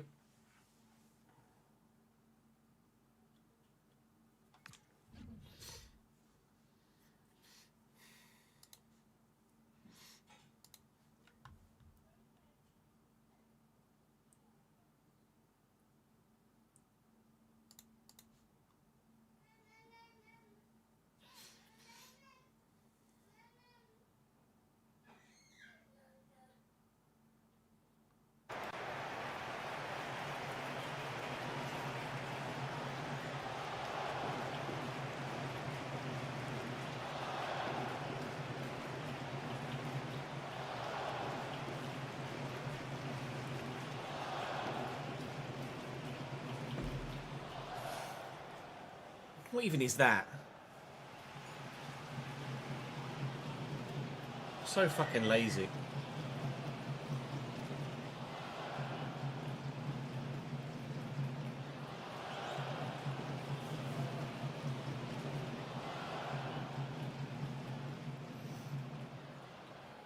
Any changes to Bolton's side? Not that I can see so far. No. Same 11 for them. We made one change. Soleil's on the right. We don't necessarily need some Kai magic. We just need anybody magic. But if Soleil is the man, then so be it. Not a great start. A 2-goal deficit to overturn here. We know we have it in us. We just need to find it and be mistake-free. And the goals will come. We have to believe. Well done, Brophy. Now, I'm apprehensive about playing the ball across the box. Lay that in front of Vickers. How's that for a start? 9th minute. 1-0 to us. 3-2 on aggregate to Bolton. And this just got a hell of a lot more enticing. Thank you, Caelan Vickers. Come on. Just the start we needed.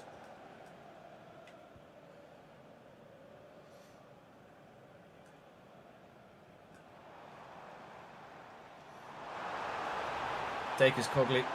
Decent delivery. Wow. Dolby arrived there, didn't he? Bloody hell. Sure about that first touch, Soleil, but never mind. It has somehow managed to get you not in behind a mite.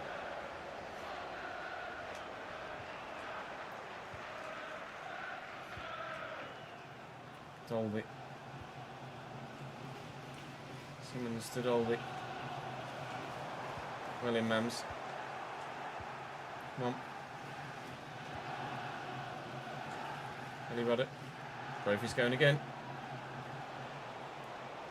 Didn't have much luck out wide in the first game.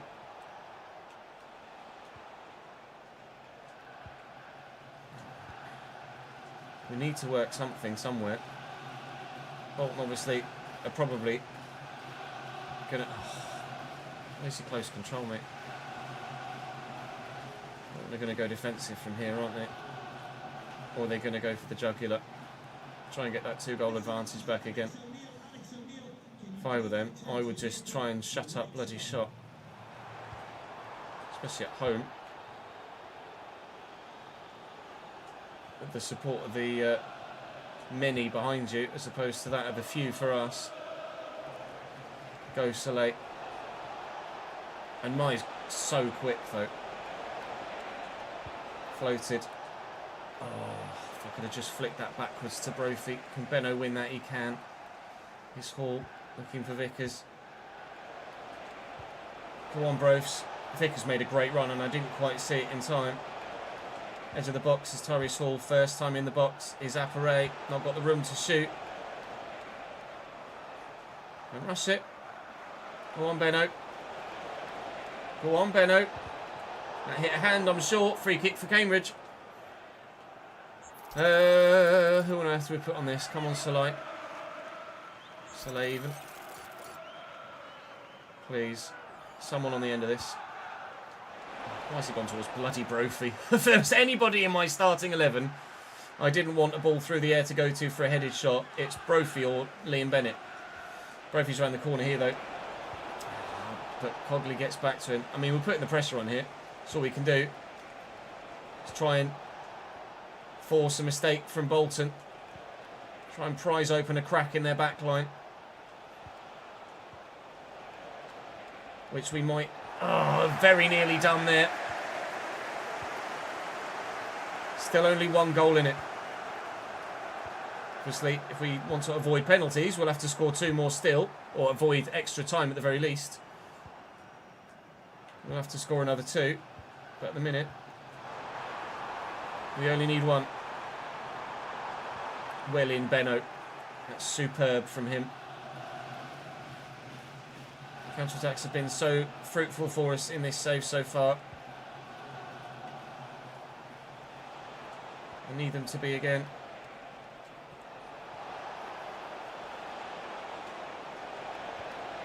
And Panzu. Yes! Pelly Ruddock may have made a massive mistake in leg number 1, but he's leapt like an absolute salmon and made up for it here in leg number 2. There was a second goal in leg number 1 in first half stoppage time. It went to the opposition.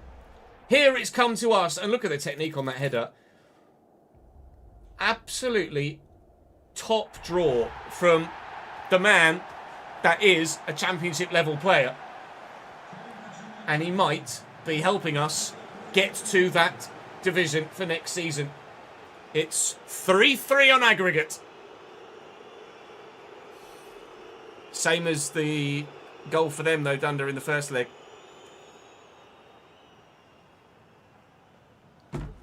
I am relax. Yeah, okay. I am believing you.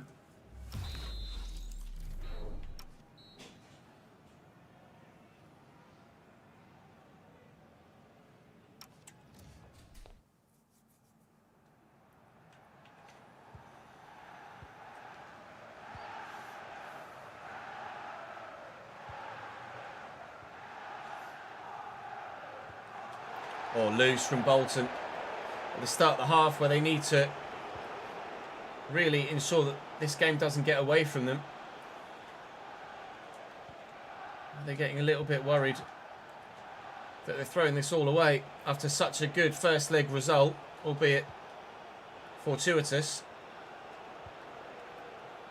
He may be getting a little bit shaky here. Mendes Gomez. Benno can recover that. We'll keep Mams in the middle. Hit his hand. Play continues. Oh, it's a great pick out. They handballed it this time. That is not where I aimed at, thank you. Do not do this to me again, please, game. Pelly, bloody Ruddock and Panzu. Apparate, used as support. That wasn't where that was supposed to go either. Stop misplacing passes, gentlemen. My heart rate can't take it. Oh, brilliant interception when Brophy could have been in behind. Hangs in the balance. You dare say, next goal wins.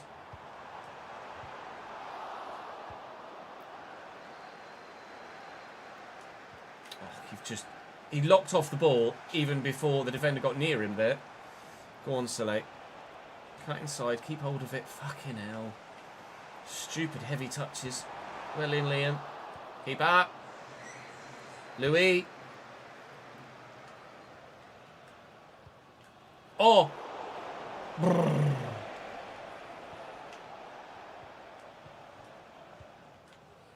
Oh, it's a lovely touch by Dolby.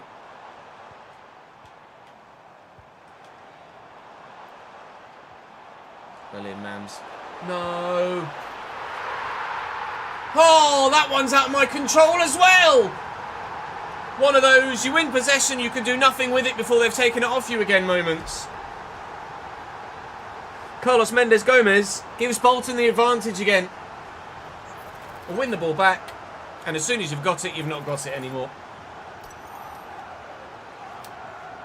Take nothing away from the finish, it's very good. Kinnell! Changes.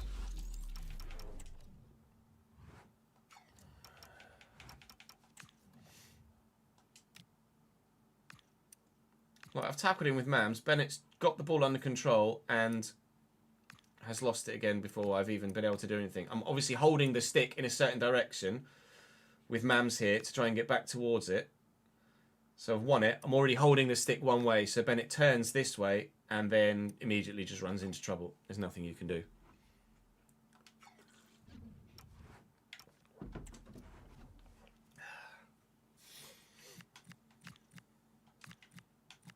Lavs. Hoddle.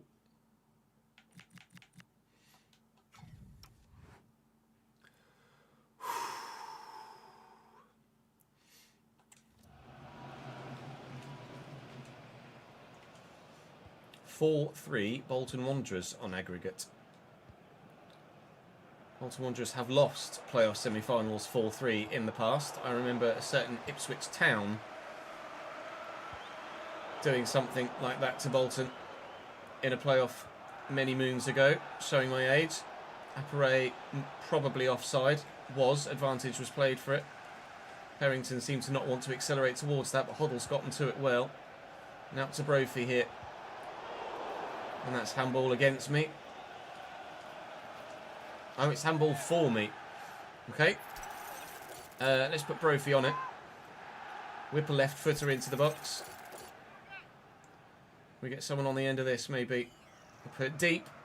It's a great ball. I just couldn't get anyone near it. And they've kicked that straight to Brophy again. I can't head it to teammate. 15 minutes. That's all that remains. 15 minutes to try and turn this round again.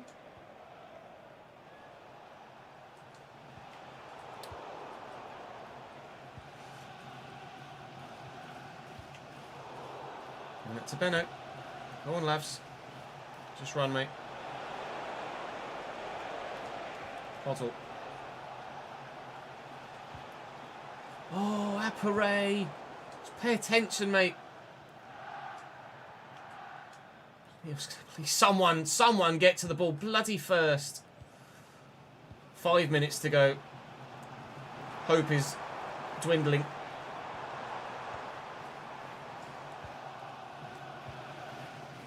Turn and go, bros. Turn and go. It's just faster than me. It's literally now or never. Don't have anyone to bloody pass it to. Hoddle to Lavery. If I cross it, I lose. Because I'm not going to win any headers in there. I've got no one to pass to. I'm going to have to cross it. Take the advantage. Drive into the box. Take the corner. Ooh! Has to be now. Has to be now. Oh! I thought it was. I thought it was now.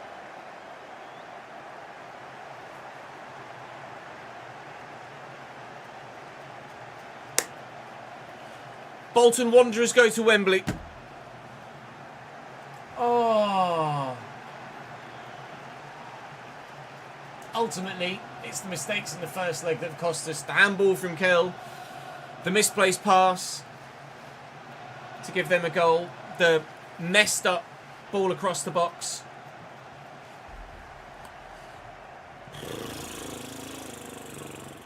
The mistake for their goal in this game. Almost every goal they scored was avoidable.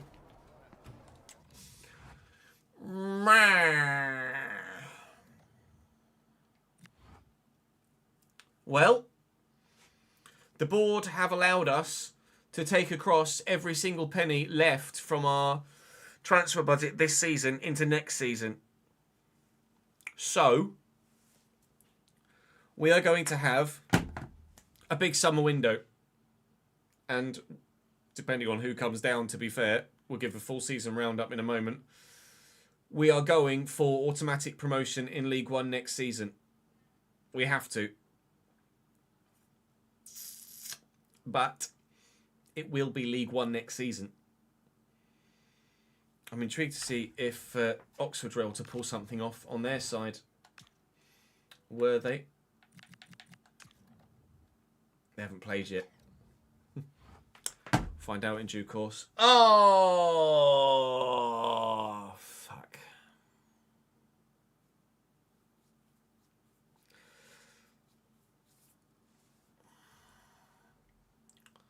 That's football. Sorry, chat. I fucked it.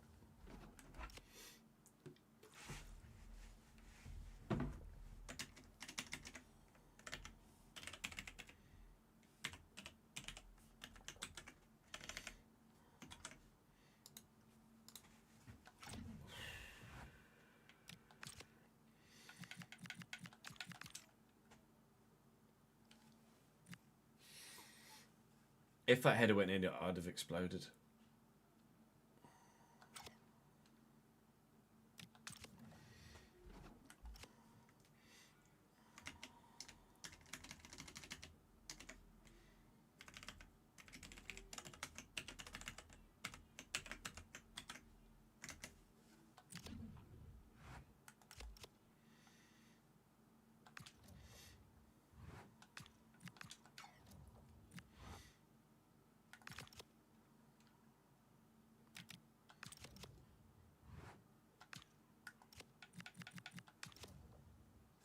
Wickham got through. Wickham won the second leg as well.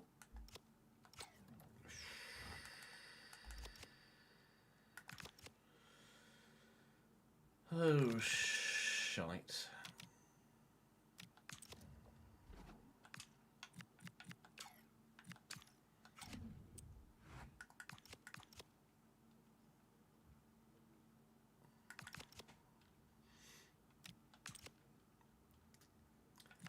You're right. Sends back punching the ball in the box didn't help.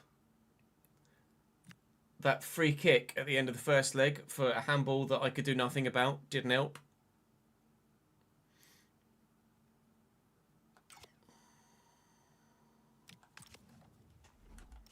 It's just going to be the same again every week now, isn't it?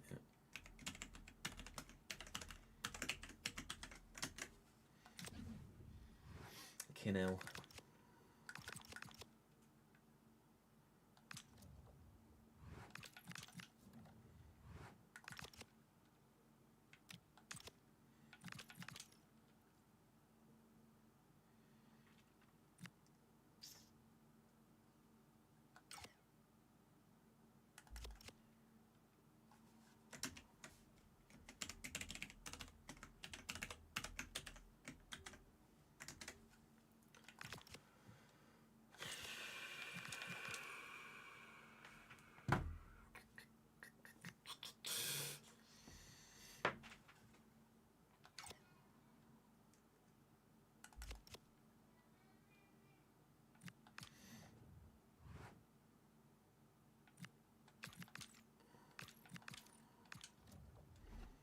Oh, Ben Hughes is 60 rated, look out.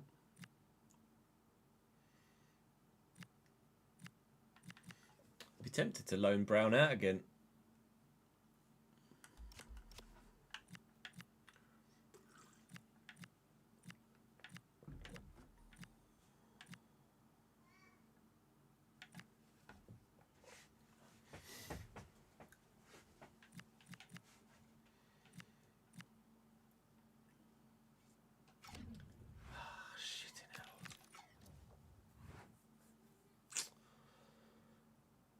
Ah, fucking hell.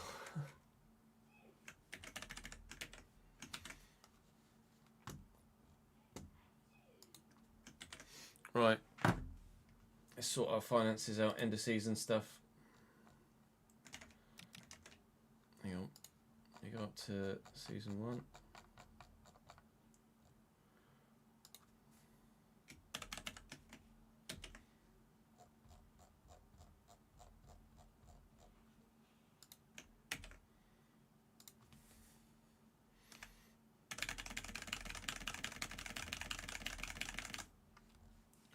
Highlight this, mightn't I? I thought I was just going to have some fun with the keyboard. It's going to take forever to actually keep up with that. Mate, Vickers was unreal, but I don't think we can get him again next year. I think he'll go to a championship club. Hello, Harley. Would have expected nothing less. You've become the new Marcus.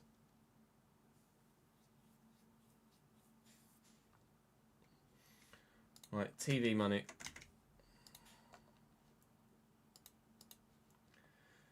TV money for League One, 935.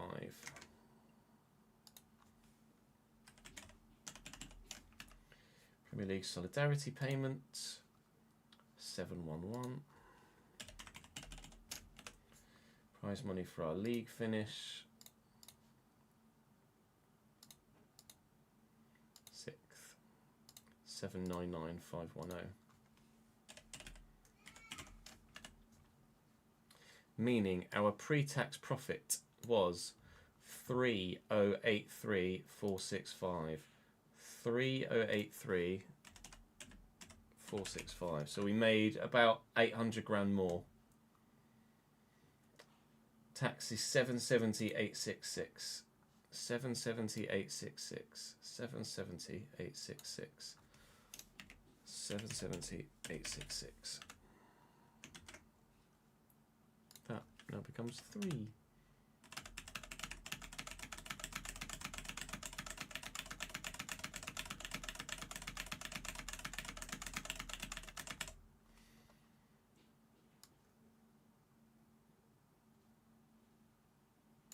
What are you doing?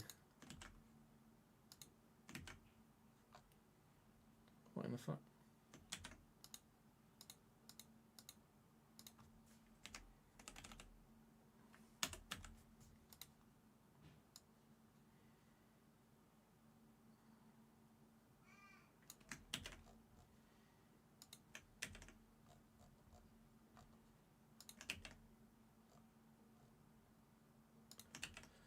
Oh, fucking hell, chat.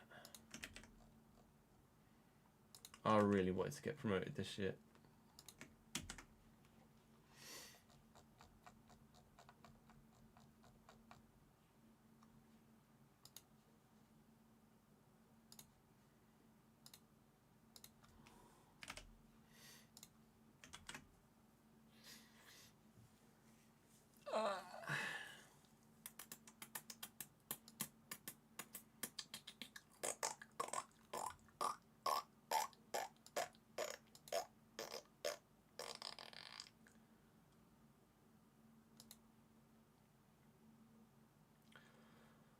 Oh, Sag.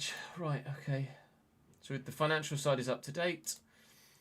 We need to go and do everyone's stats. Ben Hughes is leaving us.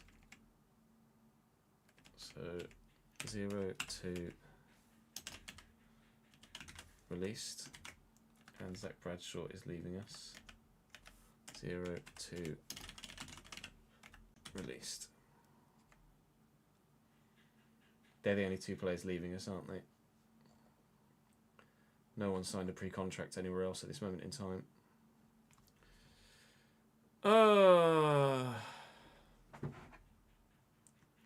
Appreciate it, Josh. Thank you, mate. Cheers, dude. All the best to you and yours. See you in season 3, pal. Are you going? Have you gone for IndyCar or GT3 out of curiosity?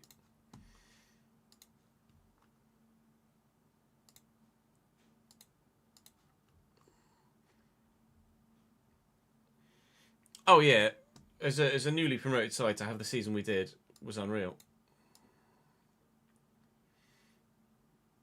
Right. Now comes the finickety bit. I'm not going to be able to see you guys in chat whilst this is happening, so apologies in advance.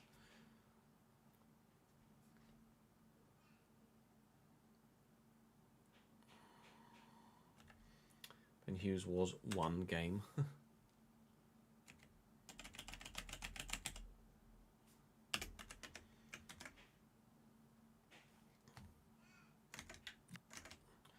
Nozza. Were any in the friendly? No, none in friendlies. Well, Norris. 50. 19 clean sheets.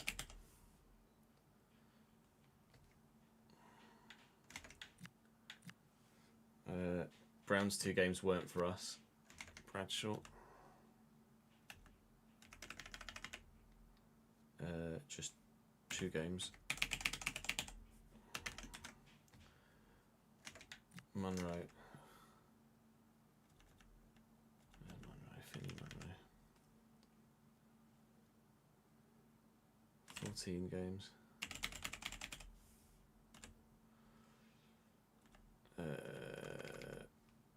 Parrington.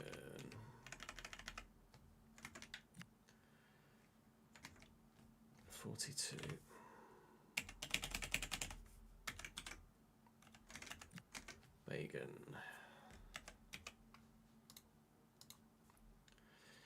Bacon, Joe Bacon. 21.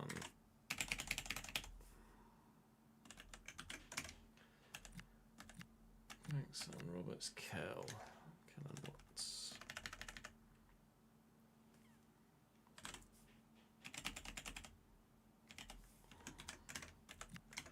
Zeno. Zeno's leaving us at the end of the season, isn't he?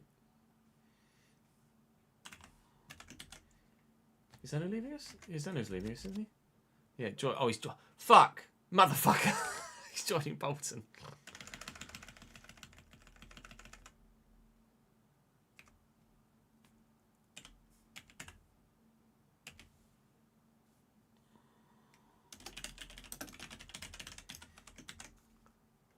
Are you serious? Fuck's sake. You bastard, Zeno. How could you?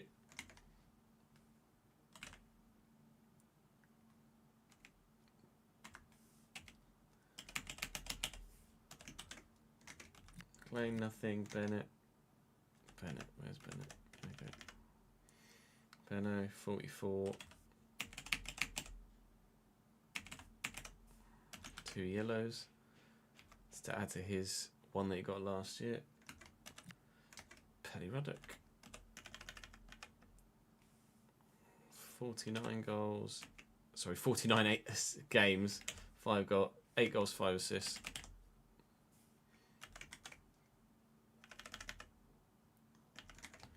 Groves, 48 games.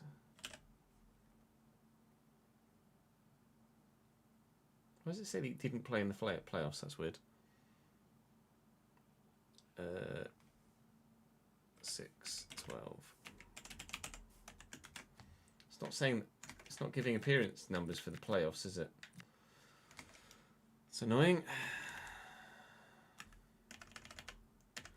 Kelly, 27. Got 6 goals. Hall, 32 games. 1 assist. 1 yellow card, no reds. Glenn Hoddle. George Hoddle. Fucking Glenn Hoddle. 1401 000. Shepard nothing. Ben Knight.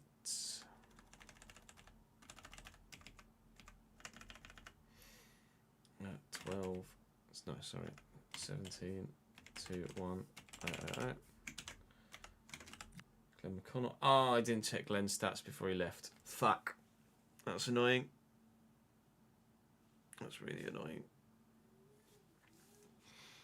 Ah, fuck it. Oh, no, I did. No, I didn't. Fuck.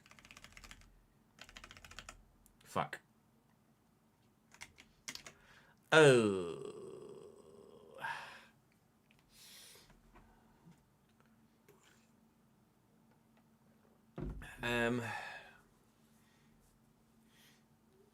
It'll be in past recording somewhere. I'll have to go and find it. Vickers. 19-3-5. Actually, in the end, I mean, 8 contributions is still good, but he wasn't as overwhelmingly amazing numbers-wise as I thought he might have been. 36, 4, 5.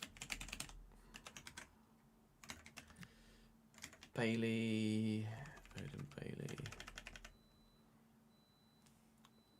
3403. No goals for Bailey. Hodges' game wasn't for us. They weren't for us. That wasn't for us. Labs. A lot of Labses were... oh, wow. Last year, he played 23 games, got 3 goals. This year, he played 23 games, got 3 goals. Let me operate. 51 games, 27 goals in all competitions. That's mental.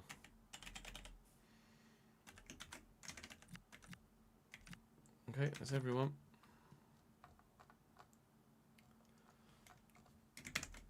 Nope, wrong bunches. So that's everybody filled in here,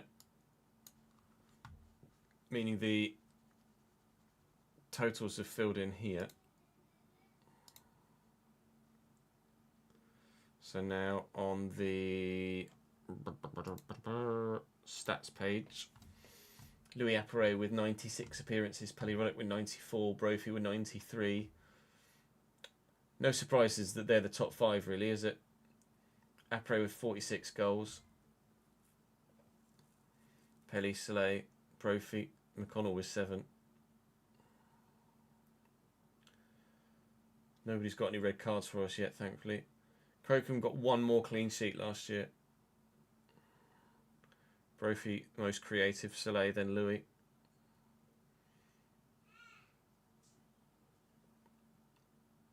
You can see our attacking unit, can't you, really?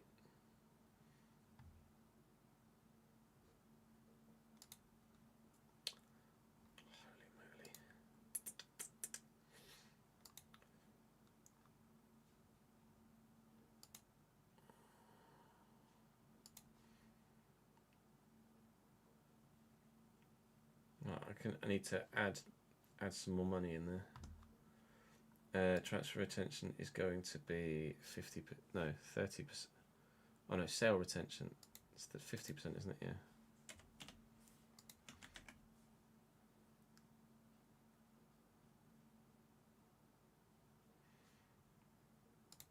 Here, top 6. Just making sure everything's up to date.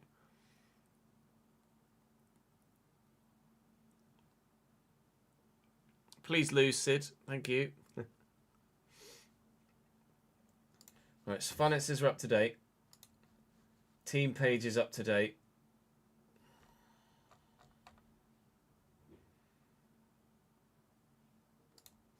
This thus meaning that this is up to date.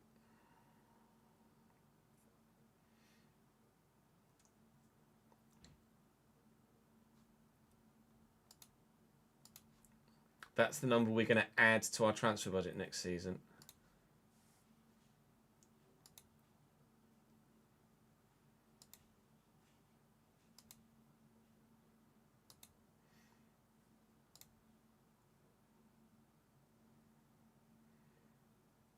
What's the club's bank balance?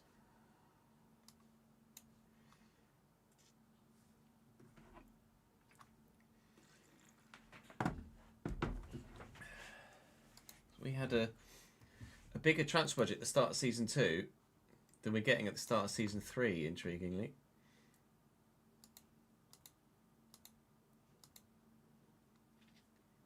That sucks. Just as well we got the carryover, isn't it?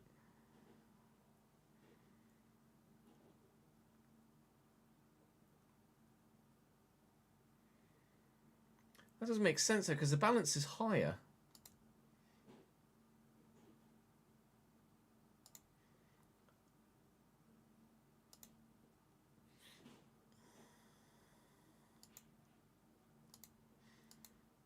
How's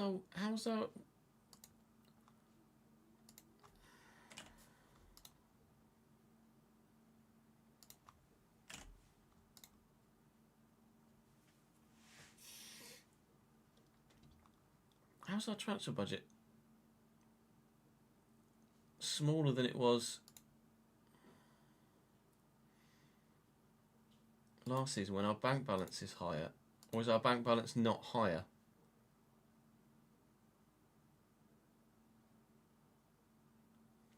Bank balance is higher.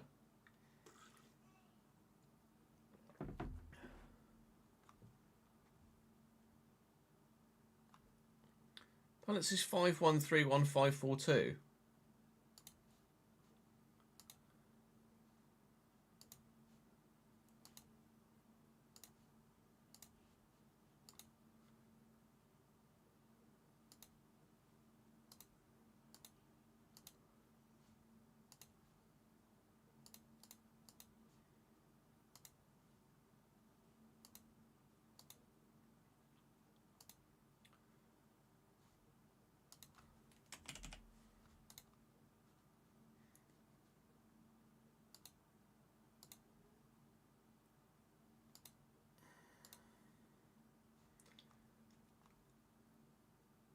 Is it reading 30% of the profit, not 30% of the bank balance?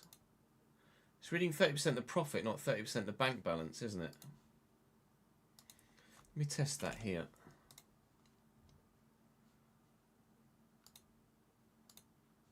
No, okay, so this one is correct because it's reading 30% of the bank balance. This one is reading 30% of the profit, not the bank balance. So there's a something here. It doesn't need to be K27.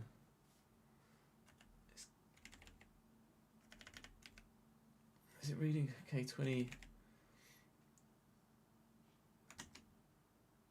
I need 80, I think.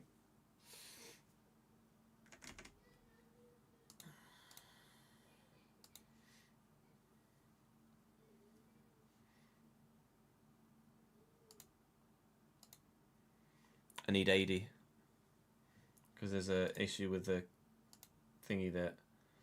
It's taking 30% of the profit loss, not 30% of the 30% of the bank balance. It's taking 30% of this, not 30% of this.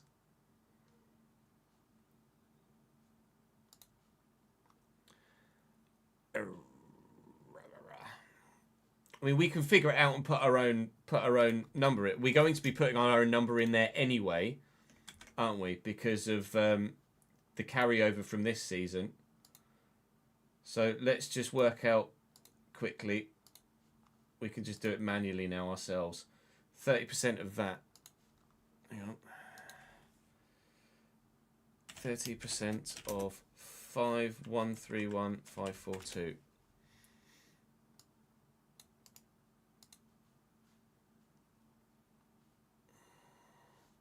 And then that plus 1,285,682,90. So our transfer budget next season is going to be...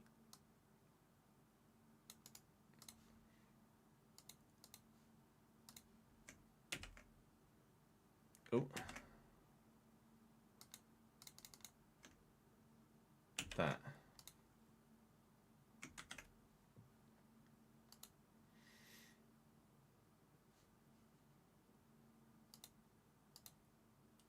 Does that now break stuff further down the line, though, if I do that? No.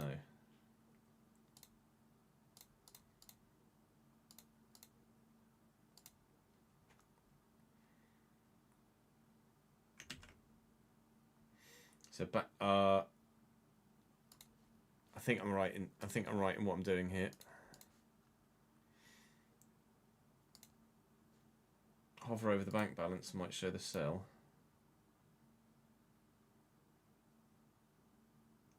Here, you mean?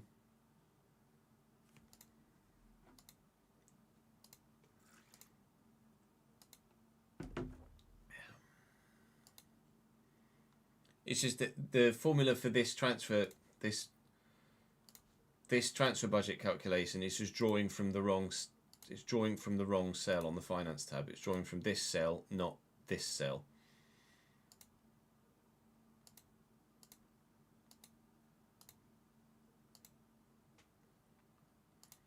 But I can't tell from the coding in here because look, whatever's in here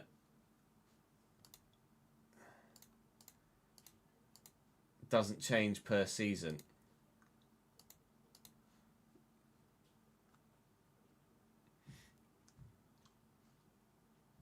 But it was, the thing is, it was correct the previous season though.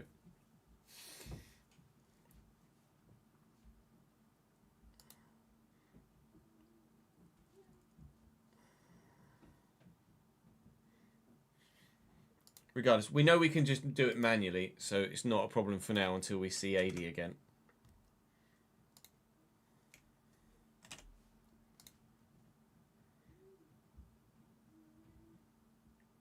Let me take that figure.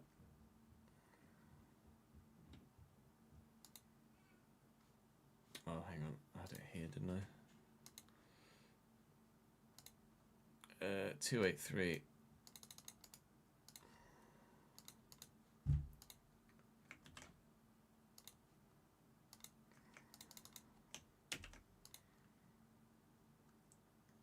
Oh, change that to 30%.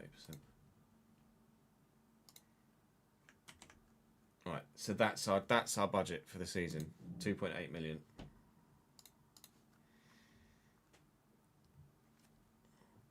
We're going to have 2.83 million available next season in the transfer budget.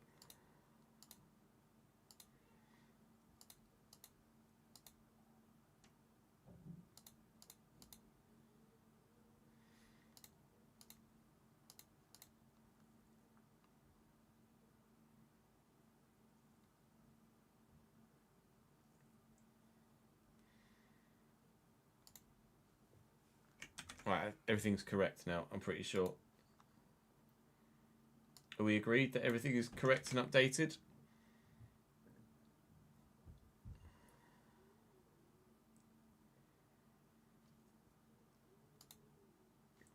So I need to end of loan spell, loan players. Let's do this here. 0, 2, end of loan. Torres Hall.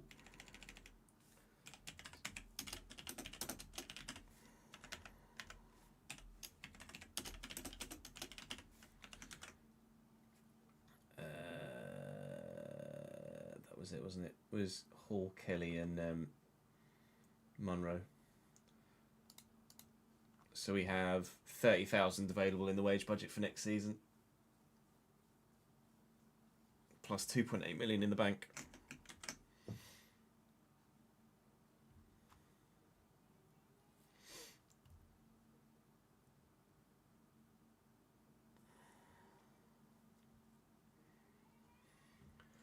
Which is enough to absolutely do something and or more than something quite a lot, isn't it, really? Right. So let's give a full season roundup then. We agreed we're in the right position to do a full season roundup now? I think so.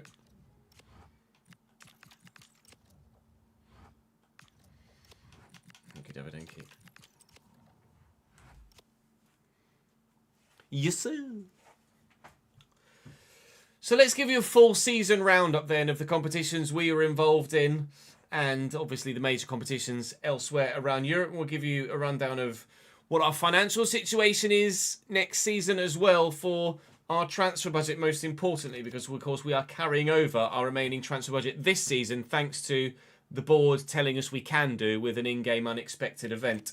So in the playoffs, we'll start with the competitions we were involved in. Obviously, you know the League One table, Luton up, Charlton up, one of Wickham or Bolton up. Wickham made it to the playoff final. They knocked out Oxford, and relegated were Donny, Shrewsbury, Northampton and Bradford. The FA Cup was won by Fulham by 3-1 over Man United, so GG's. Liverpool beat Arsenal in the Carabao Cup final. Virtue Trophy was won by Portsmouth, so Oxford lost the Virtue Trophy final at Wembley, as well as losing in the playoff semi-finals, unfortunately for them. Championship playoffs won by Burnley. Burnley are up. League One playoffs were, in the end, won by Wickham on penalties. So Bolton, our victors, will be playing again next season. That's intriguing.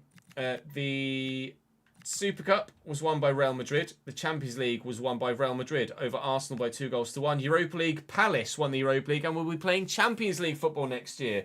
4-3 on pens. So Season 1, Palace won the Conference League. Season 2, Palace won the Europa League. Season 3, unlikely. And, whoa! Steaua Bucuresti beat Manchester United by 2-0 in the Conference League final. Our resident Romanian Davidenki will be thrilled with that. All caps, woo! In chat from him right now. Having a look at the other big major competitions then. Arsenal won the Premier League by 7 points from Manchester City. Newcastle 3rd, Liverpool 4th. Of course, Crystal Palace, who finished 12th, will have Champions League football next season. Relegated were Ipswich, Leeds and Swansea with 15 points. Championship, Wolves and Everton promoted back to the Premier League and Burnley won the playoffs as we saw.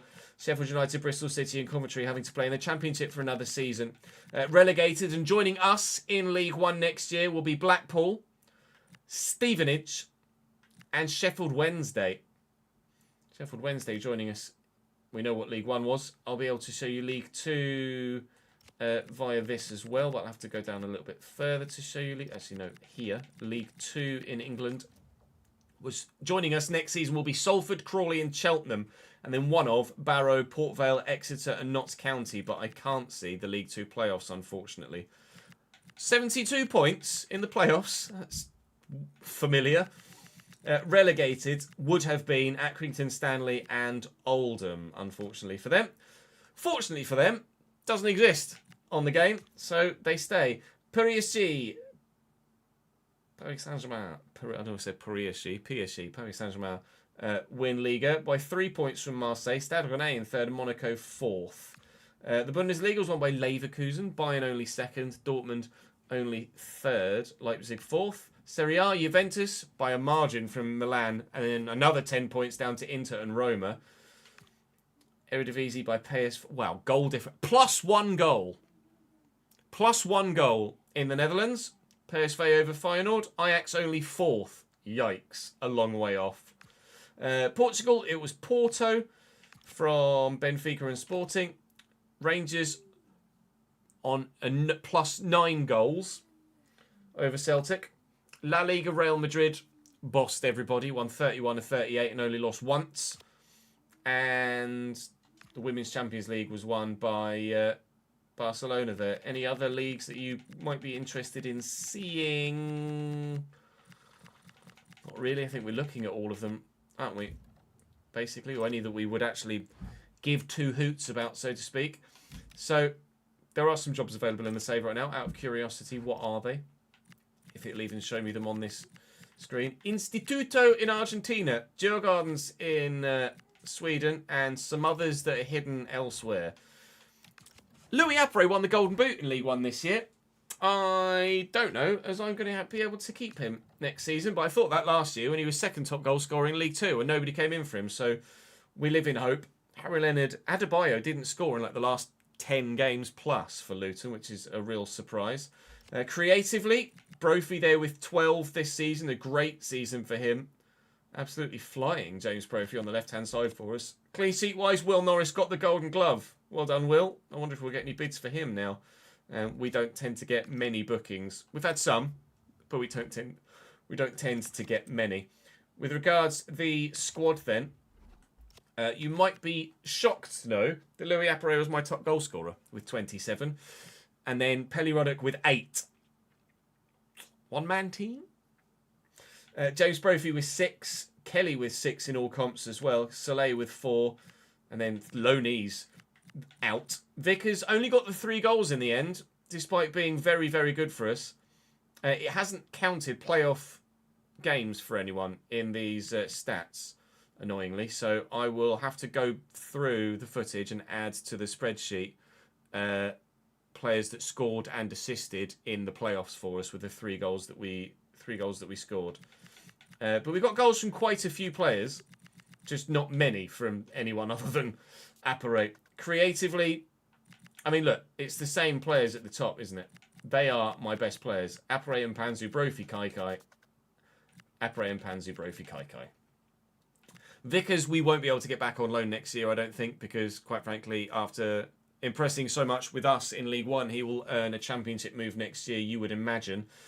So we shall wait and see what happens with our players next year. In terms of growth, etc., let me show you this. So Hughes is up 3, but he's going out, leaving us. Contract expires at the end of the season, not extending. Norris is up 1, and hopefully will continue to grow, even though he's 33. He's peaked, but fingers crossed next season dynamic potential kicks in. I mean, a golden glove surely does something for him. Nathan Brownlie's up 8 with his loan spell. Don't know whether to keep him as my backup or loan him out again next year. Potentially loan him out again next year to encourage that growth and loan someone else in. And then Brown can probably take over as number 1 from season 4. Bradshaw up 2, leaving us at the end of the season. Monroe was on loan, was solid enough. Purrington +1. I'm hoping he gets a bit more of a dynamic potential boost next year. Bagan +2. He's a bit unhappy, but he's grown well. He's going to be really solid for us moving forward. Sutton is a youngster that's going to come up and probably be part of the squad, quite frankly. Or, yeah, because I think Alex Roberts is the one I want to loan out and ensure that we get maximum growth from. So Sutton will be my backup left-back next year. Kel Watts up 1. Zeno hasn't grown. And guess who he's joining at the beginning of the new season? Bolton, although at least they didn't get promoted. Mams up 4, so we need to knock him back down to +3, because those that actually he might have started the year at 23, and if he did, he's allowed the +4, because 23-year-olds are allowed, up to 23-year-olds are allowed to go by +4. So I'm pretty sure Mams is allowed that +4. He's just turned 24 through the course of the season. Malcolm McLean's up 2. Not sure whether we'll loan him or use him as part of the squad. Maybe loan. Try and get some growth out of him. Liam Bennett up 3 to 72. Now my highest rated player because Pelly Ruddock and Panzu has started to decline at 33 years of age. Brophy stays at 67. He's starting to decline now as well, but obviously still very influential for us. Daniel Kelly up 2 in on loan. He was decent, but I don't think we'll get him back again. Torres Hall up 2 was decent, but I don't think we'll get him back again. George Hoddle up 3. Still growing, still looking decent. Ellis Shepherd out on loan +5. Will definitely get loaned again next year. Ben Knight hasn't grown this year. Did get up to 63, but then the injury pulled him back. McConnell up 5. I am tempted to loan him out again next year, but we'll wait and see. At the starting point of the season, he will go back into that starting cam role again for us because we're going to be losing Vickers, of course. Gilmore will go out on loan next year. Soleil's up 1. Obviously, development complete at the moment. Bailey's up 4, but that was with a position change. I think he's only up 3 without the position change.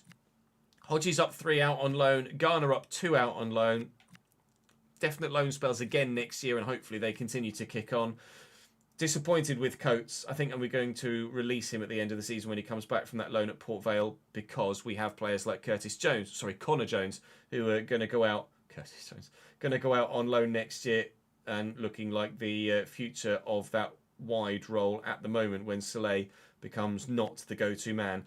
Lavs, no growth for him, but minimal football. He played 23 games last year. He played 23 games this year. And again, a lot of them were substitute appearances.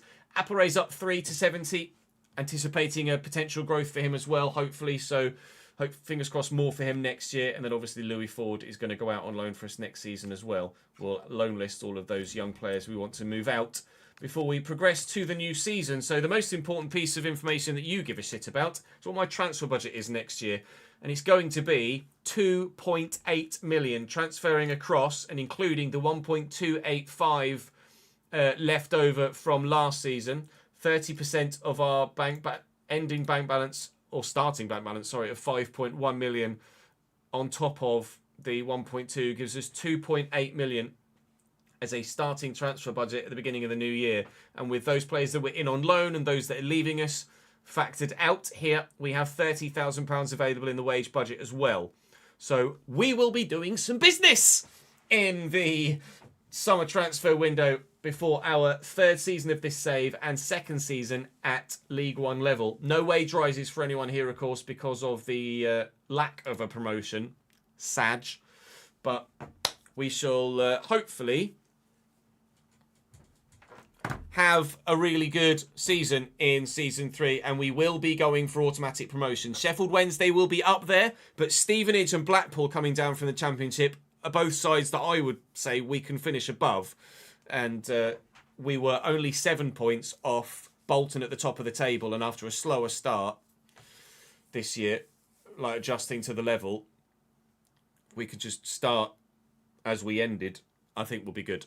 I think we're all right. Will we not favourites, but up there as one of for the start of Season 3 to get promotion automatically up to the Championship for Season 4. That is the plan. That is what we're hoping to do, and that is what we're going to go and instigate now as I'm going to progress through. You can see that the stats here have been updated for the club as a whole, so entering everyone's individual stats per season here updates their overall stats for all seasons here on the left-hand side of it.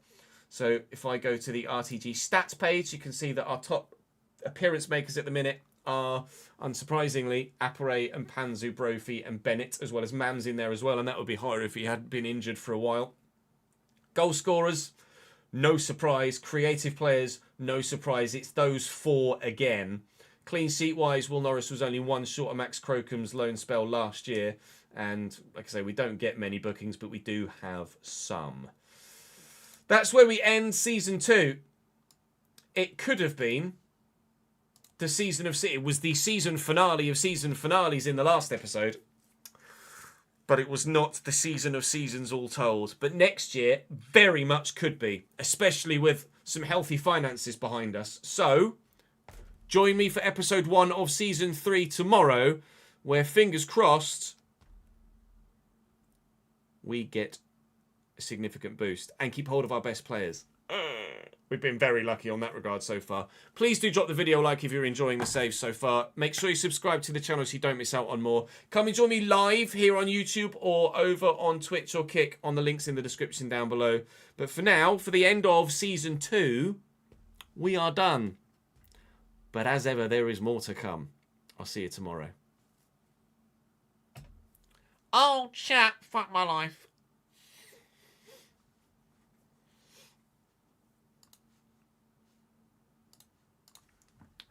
Right, anything, guys? I've just seen you say you wanted to have a look at the Man United squad and the Steaua Bucharest squad, so we can do that.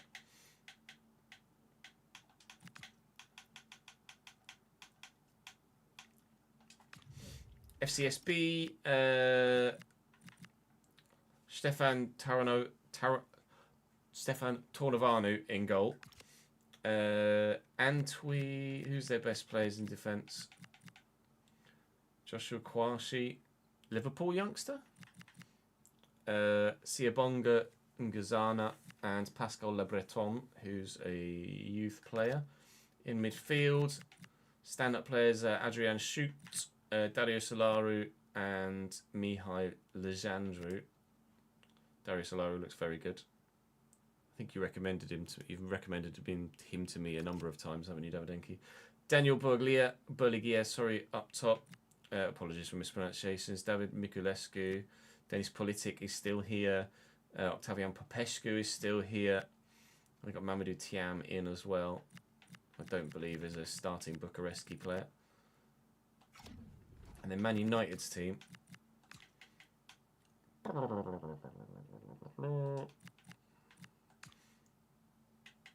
Manchester United look like this at this stage. Senna Lomans in goal at 83. Dumfries 84. Aidan Heaven has grown to 74. Harry Maguire, Lissandro Martinez at 82. Matthijs de Ligt at 84. So very similar looking squad, really. A minute. Only Dumfries is a new name in there, I think. In midfield, Ahmad is 84. Casemiro still here at 35. Can't move. Cunha's 85. Bruno Fernandes 87. Kobe Mainu at 81. Mason Mount, Sancho Ugarte, Daniel. So no new names there. Blake, Rasmus Hoyland's back at the club. Loriente is a new signing. And Burmo, Wheatley, Xerxes, Sheshko. Minimal new signings, mainly the original squad. We are only 2 seasons in, but mainly the original squad. Basically. And for those of you on the Patreon, we don't tend to show the Patreon players at the end of a season. It's mainly at the beginning of, or end of the first transfer window. But you guys are all late 50s, early 60s now. Here in this save. At the moment, we should see some moves for you next season as well, as your contracts will be running out. Is Junaho still a free agent? Where is he? Yes. 60 rated and bottom of League 2. Loving life, Jack. Right, I think we're ready to advance to the next season. Do you? I think we can advance into the new season. I can have a look at stats for players, yeah.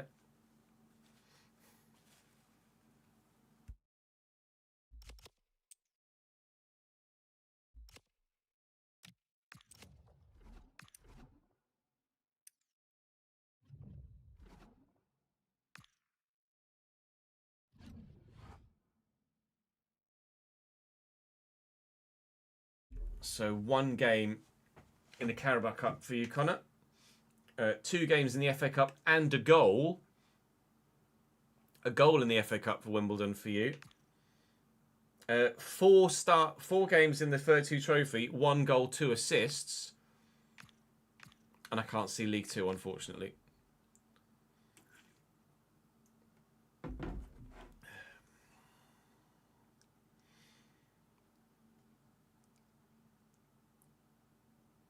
Look at realistic top scorers list for new striker, yeah. I can't see League 2's top goal scorers, unfortunately. But I can see this year's top goal scorers list. We scrolled through it a bit, didn't we?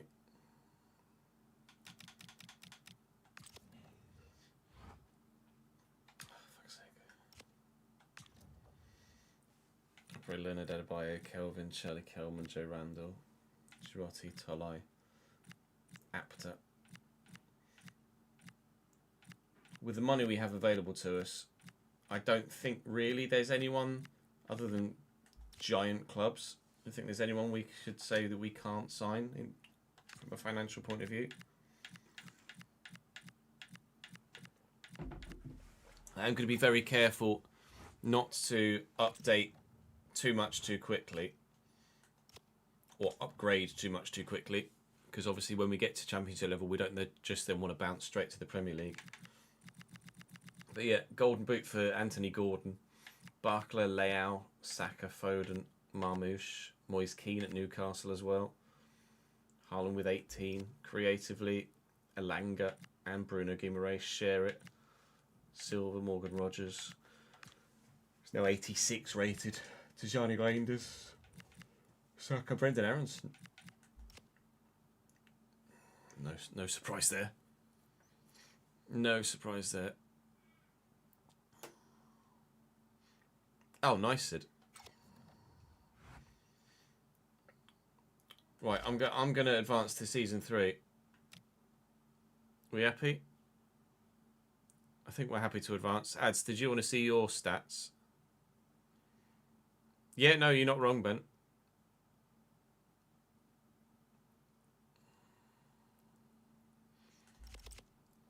Since you guys are here, I might as well just have a look. Yeah, of course you can. So, ads. 11 games in League One this year. 2 games in the Carabao Cup. 1 game in the Virtu Trophy. You weren't good enough or elected for the FA Cup, unfortunately. Ben, how many games did you get for Peterborough in the end? Let's have a look. You shortlist still broken toe, out for 3 weeks still. Unlucky. I looked at the wrong thing. Condition broken toe. Sorry, I broke your toe. 17 games, 1 goal, 1 assist in League One. Didn't play in the Carabao Cup. 2 games in the Virtu Trophy. Didn't play in the FA Cup. It is indeed a beard on Ads and a beard on Ben. Jack.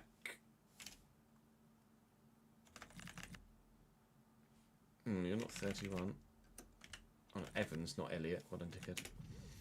Jack Evans. 1 game in the Carabao Cup. 3 games in the Virtu Trophy. 2 games in the FA Cup. And unfortunately, I can't see League 2, I'm afraid. Sorry, Ben. Sorry for breaking your toe. Who you wanted me to have a look at, Curtis, quickly? And then we'll advance. Actually, trying to remember everyone's full name is quite tough.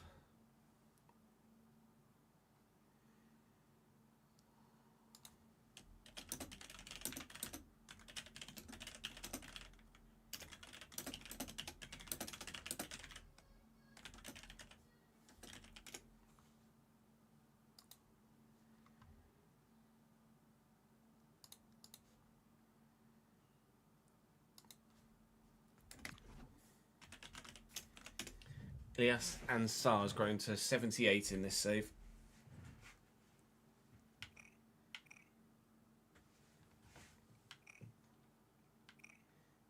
There are his stats.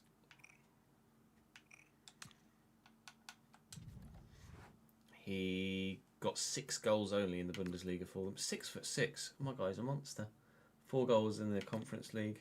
2 games in the Pokal. He's a bit big, him. How good's Ronan Hale? Wow, he went to China. 64 rated still. Probably made the right decision in not going for him.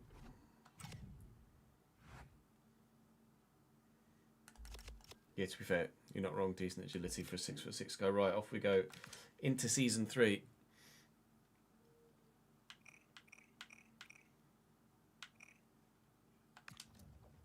And then we look for pre-gens. Oh, thanks. You're glad for me to continue as manager. What a surprise.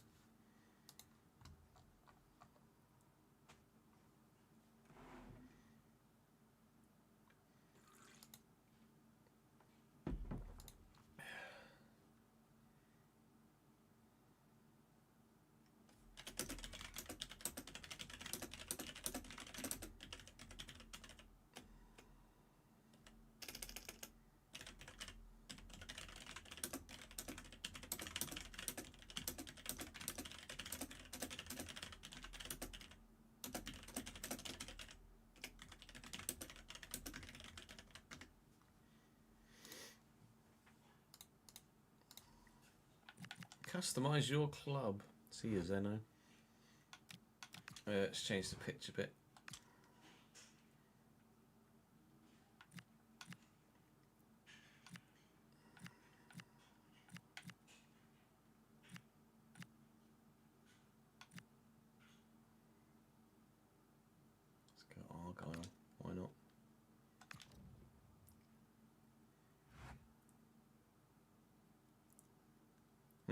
I mean, he has a big enough nose already, Trip. Thank you very much, sir. You son of bitch. Right, let's advance the date. 93 million budget they've given me this year. Lol.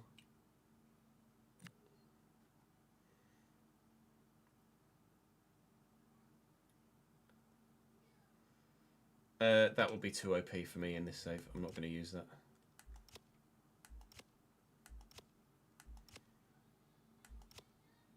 What's the run-in look like? Not bad, actually.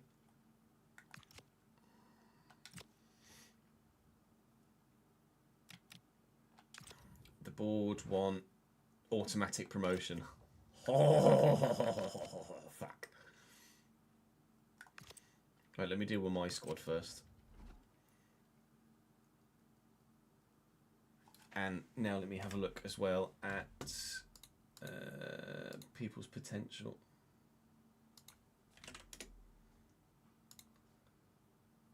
So Norris has peaked. Benno still only potential is 73. Mam's 74. Watts has peaked. Perrington peaked. Still showing Tyrus Hall as here. And Panzu can now grow to 73 again. Soleil's peaked. Brophy can grow to 71. Vickers is not me. Appare can grow to 73. Bagan's peaked. Munro's not mine. George Hoddle is peaked at 61, unfortunately. Bailey peaked. Kelly's not mine. Lavery peaked. Zeno not mine anymore. Ben Knight can grow to 64.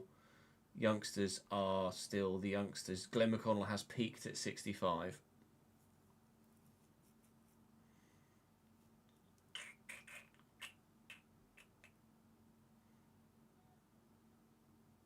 Who's the goalkeeper?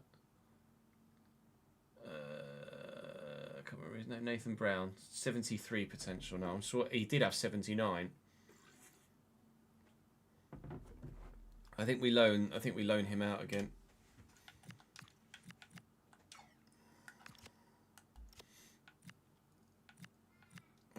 Banks we were going to release.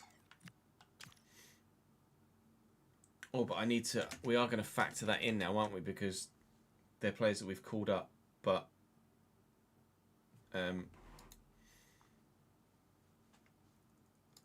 so let me go.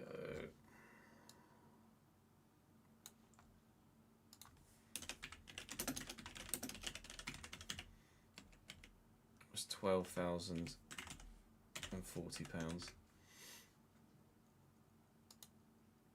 So let me go in here, Jacob Banks.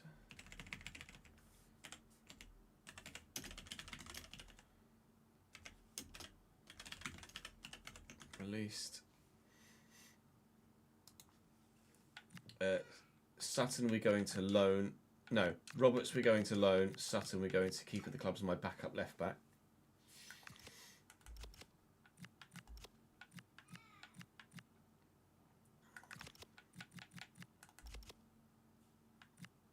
Mam's back on balanced again. So we can now start growing him once more.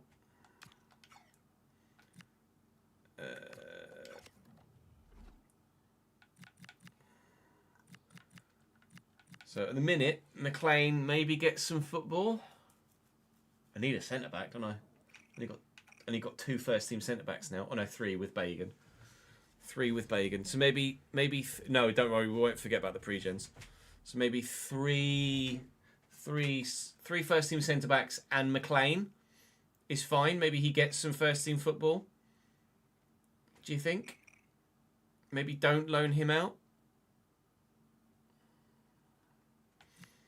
Bennett, we're going to need a backup fullback of some description. They're still saying level down for Pelly, so that potential window is obviously nonsense. He's just going to start getting worse now then, unfortunately.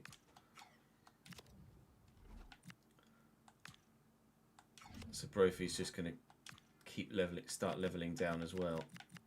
Ah, man, that sucks. Hold Cole's peaked. Shepherd, we're going to loan again. We need to put him on a growth thing. Box to box. Deep line playmaker. And we'll loan Shepherd out. McConnell's completed his development anyway. Could grow to 66. Yeah, it could grow to 66. Classic 10.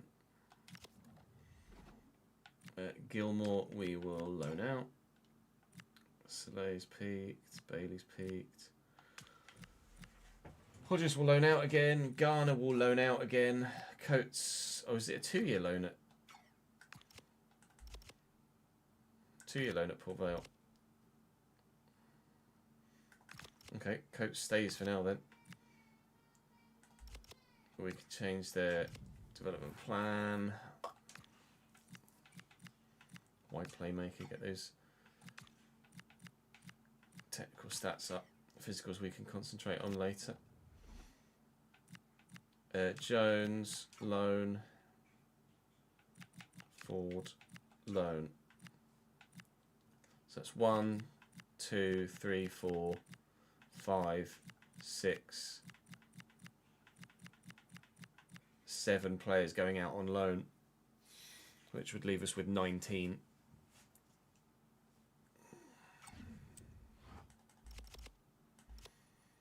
I'll save it. I'll only save over 1. Oh, it's 6 o'clock. I've just noticed.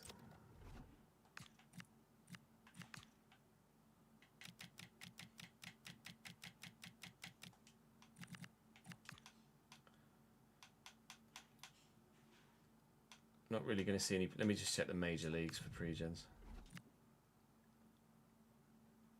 Hello. Qatari, for fuck.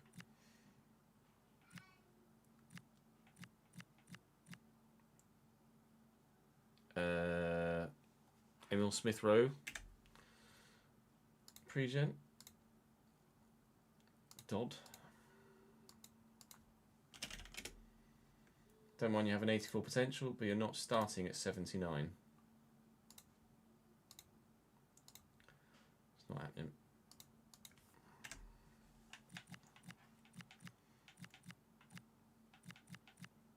I don't mind some pre-gens coming in, I just don't want them to start mental.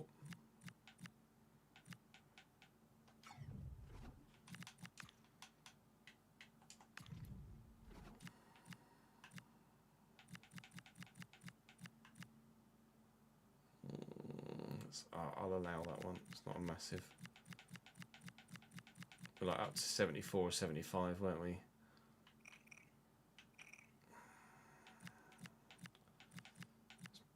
Pushing their luck with a couple of them, but we'll allow them. You know. Is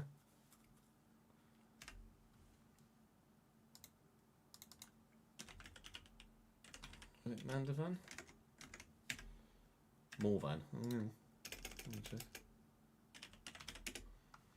79, 88 potential. No. 83 potential and mud.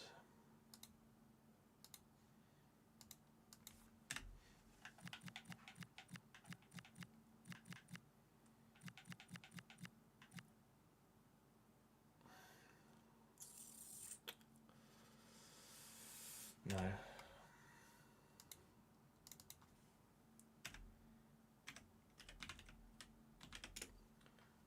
Tenant. I don't mind you having the potential, but you're not starting that high. No, Harvey Woodhouse.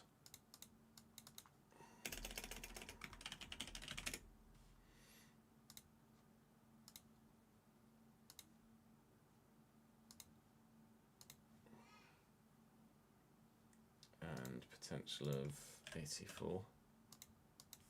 I don't mind them becoming half decent, I just don't want them to be OP right from the off.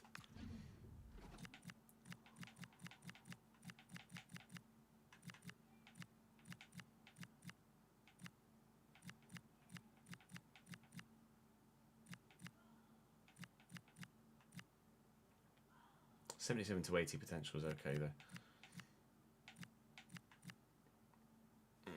Stepien.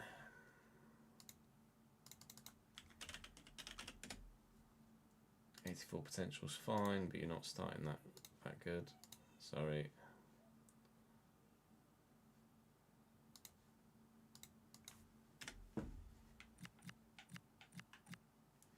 Freddie Webb.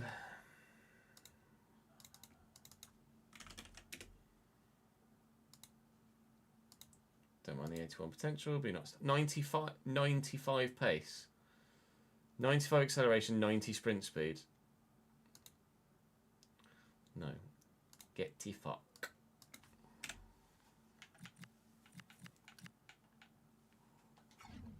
Get the fuck.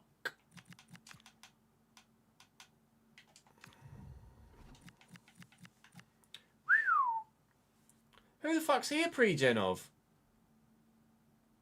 He's not. He's just come in at 17 years of age, 5'5". Do I allow that then?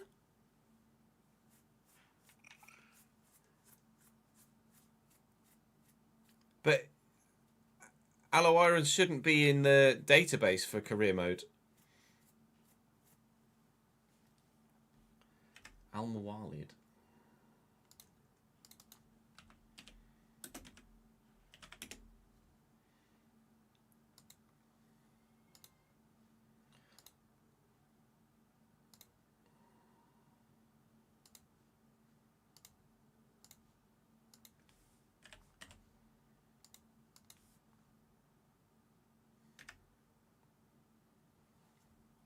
Oh, there is Saudi players in-game for their national squad, Fez. Because that was mental. I'll allow that just.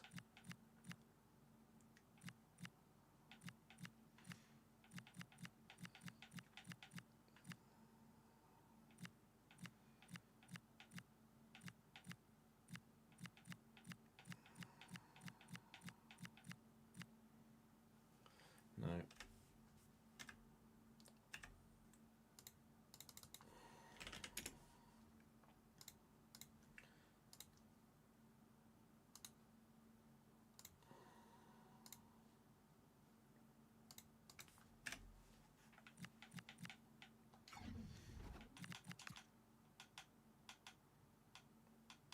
I don't think we're going to bump into anyone outside of those leagues, are we really? Hello, Jorge Arias.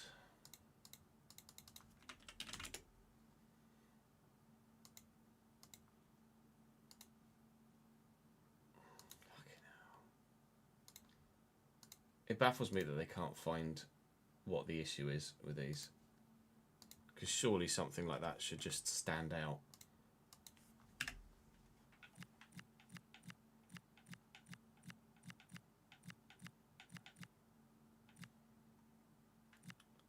He's a joke. No. Borja Lopez.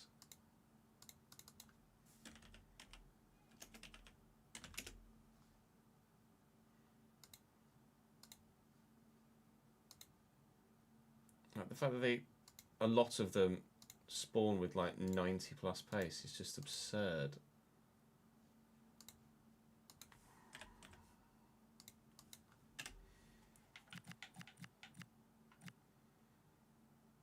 I'll allow it. That absolutely not. Nabil Masson. Spawning at 86 with 87 potential. Fuck off.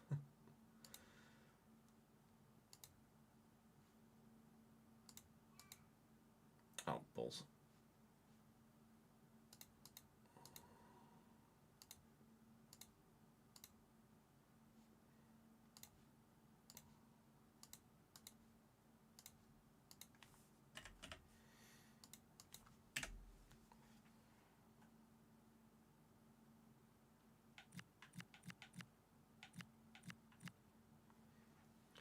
It's even called fucking T-boat. Potential window wasn't massively high there, so I'll allow it.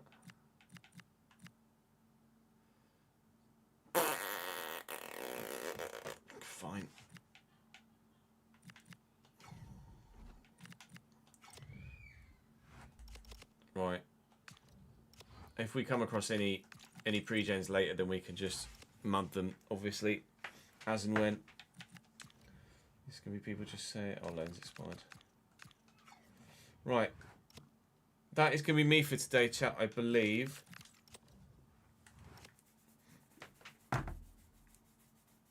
Oh, yeah, I remember Heroes of the Storm.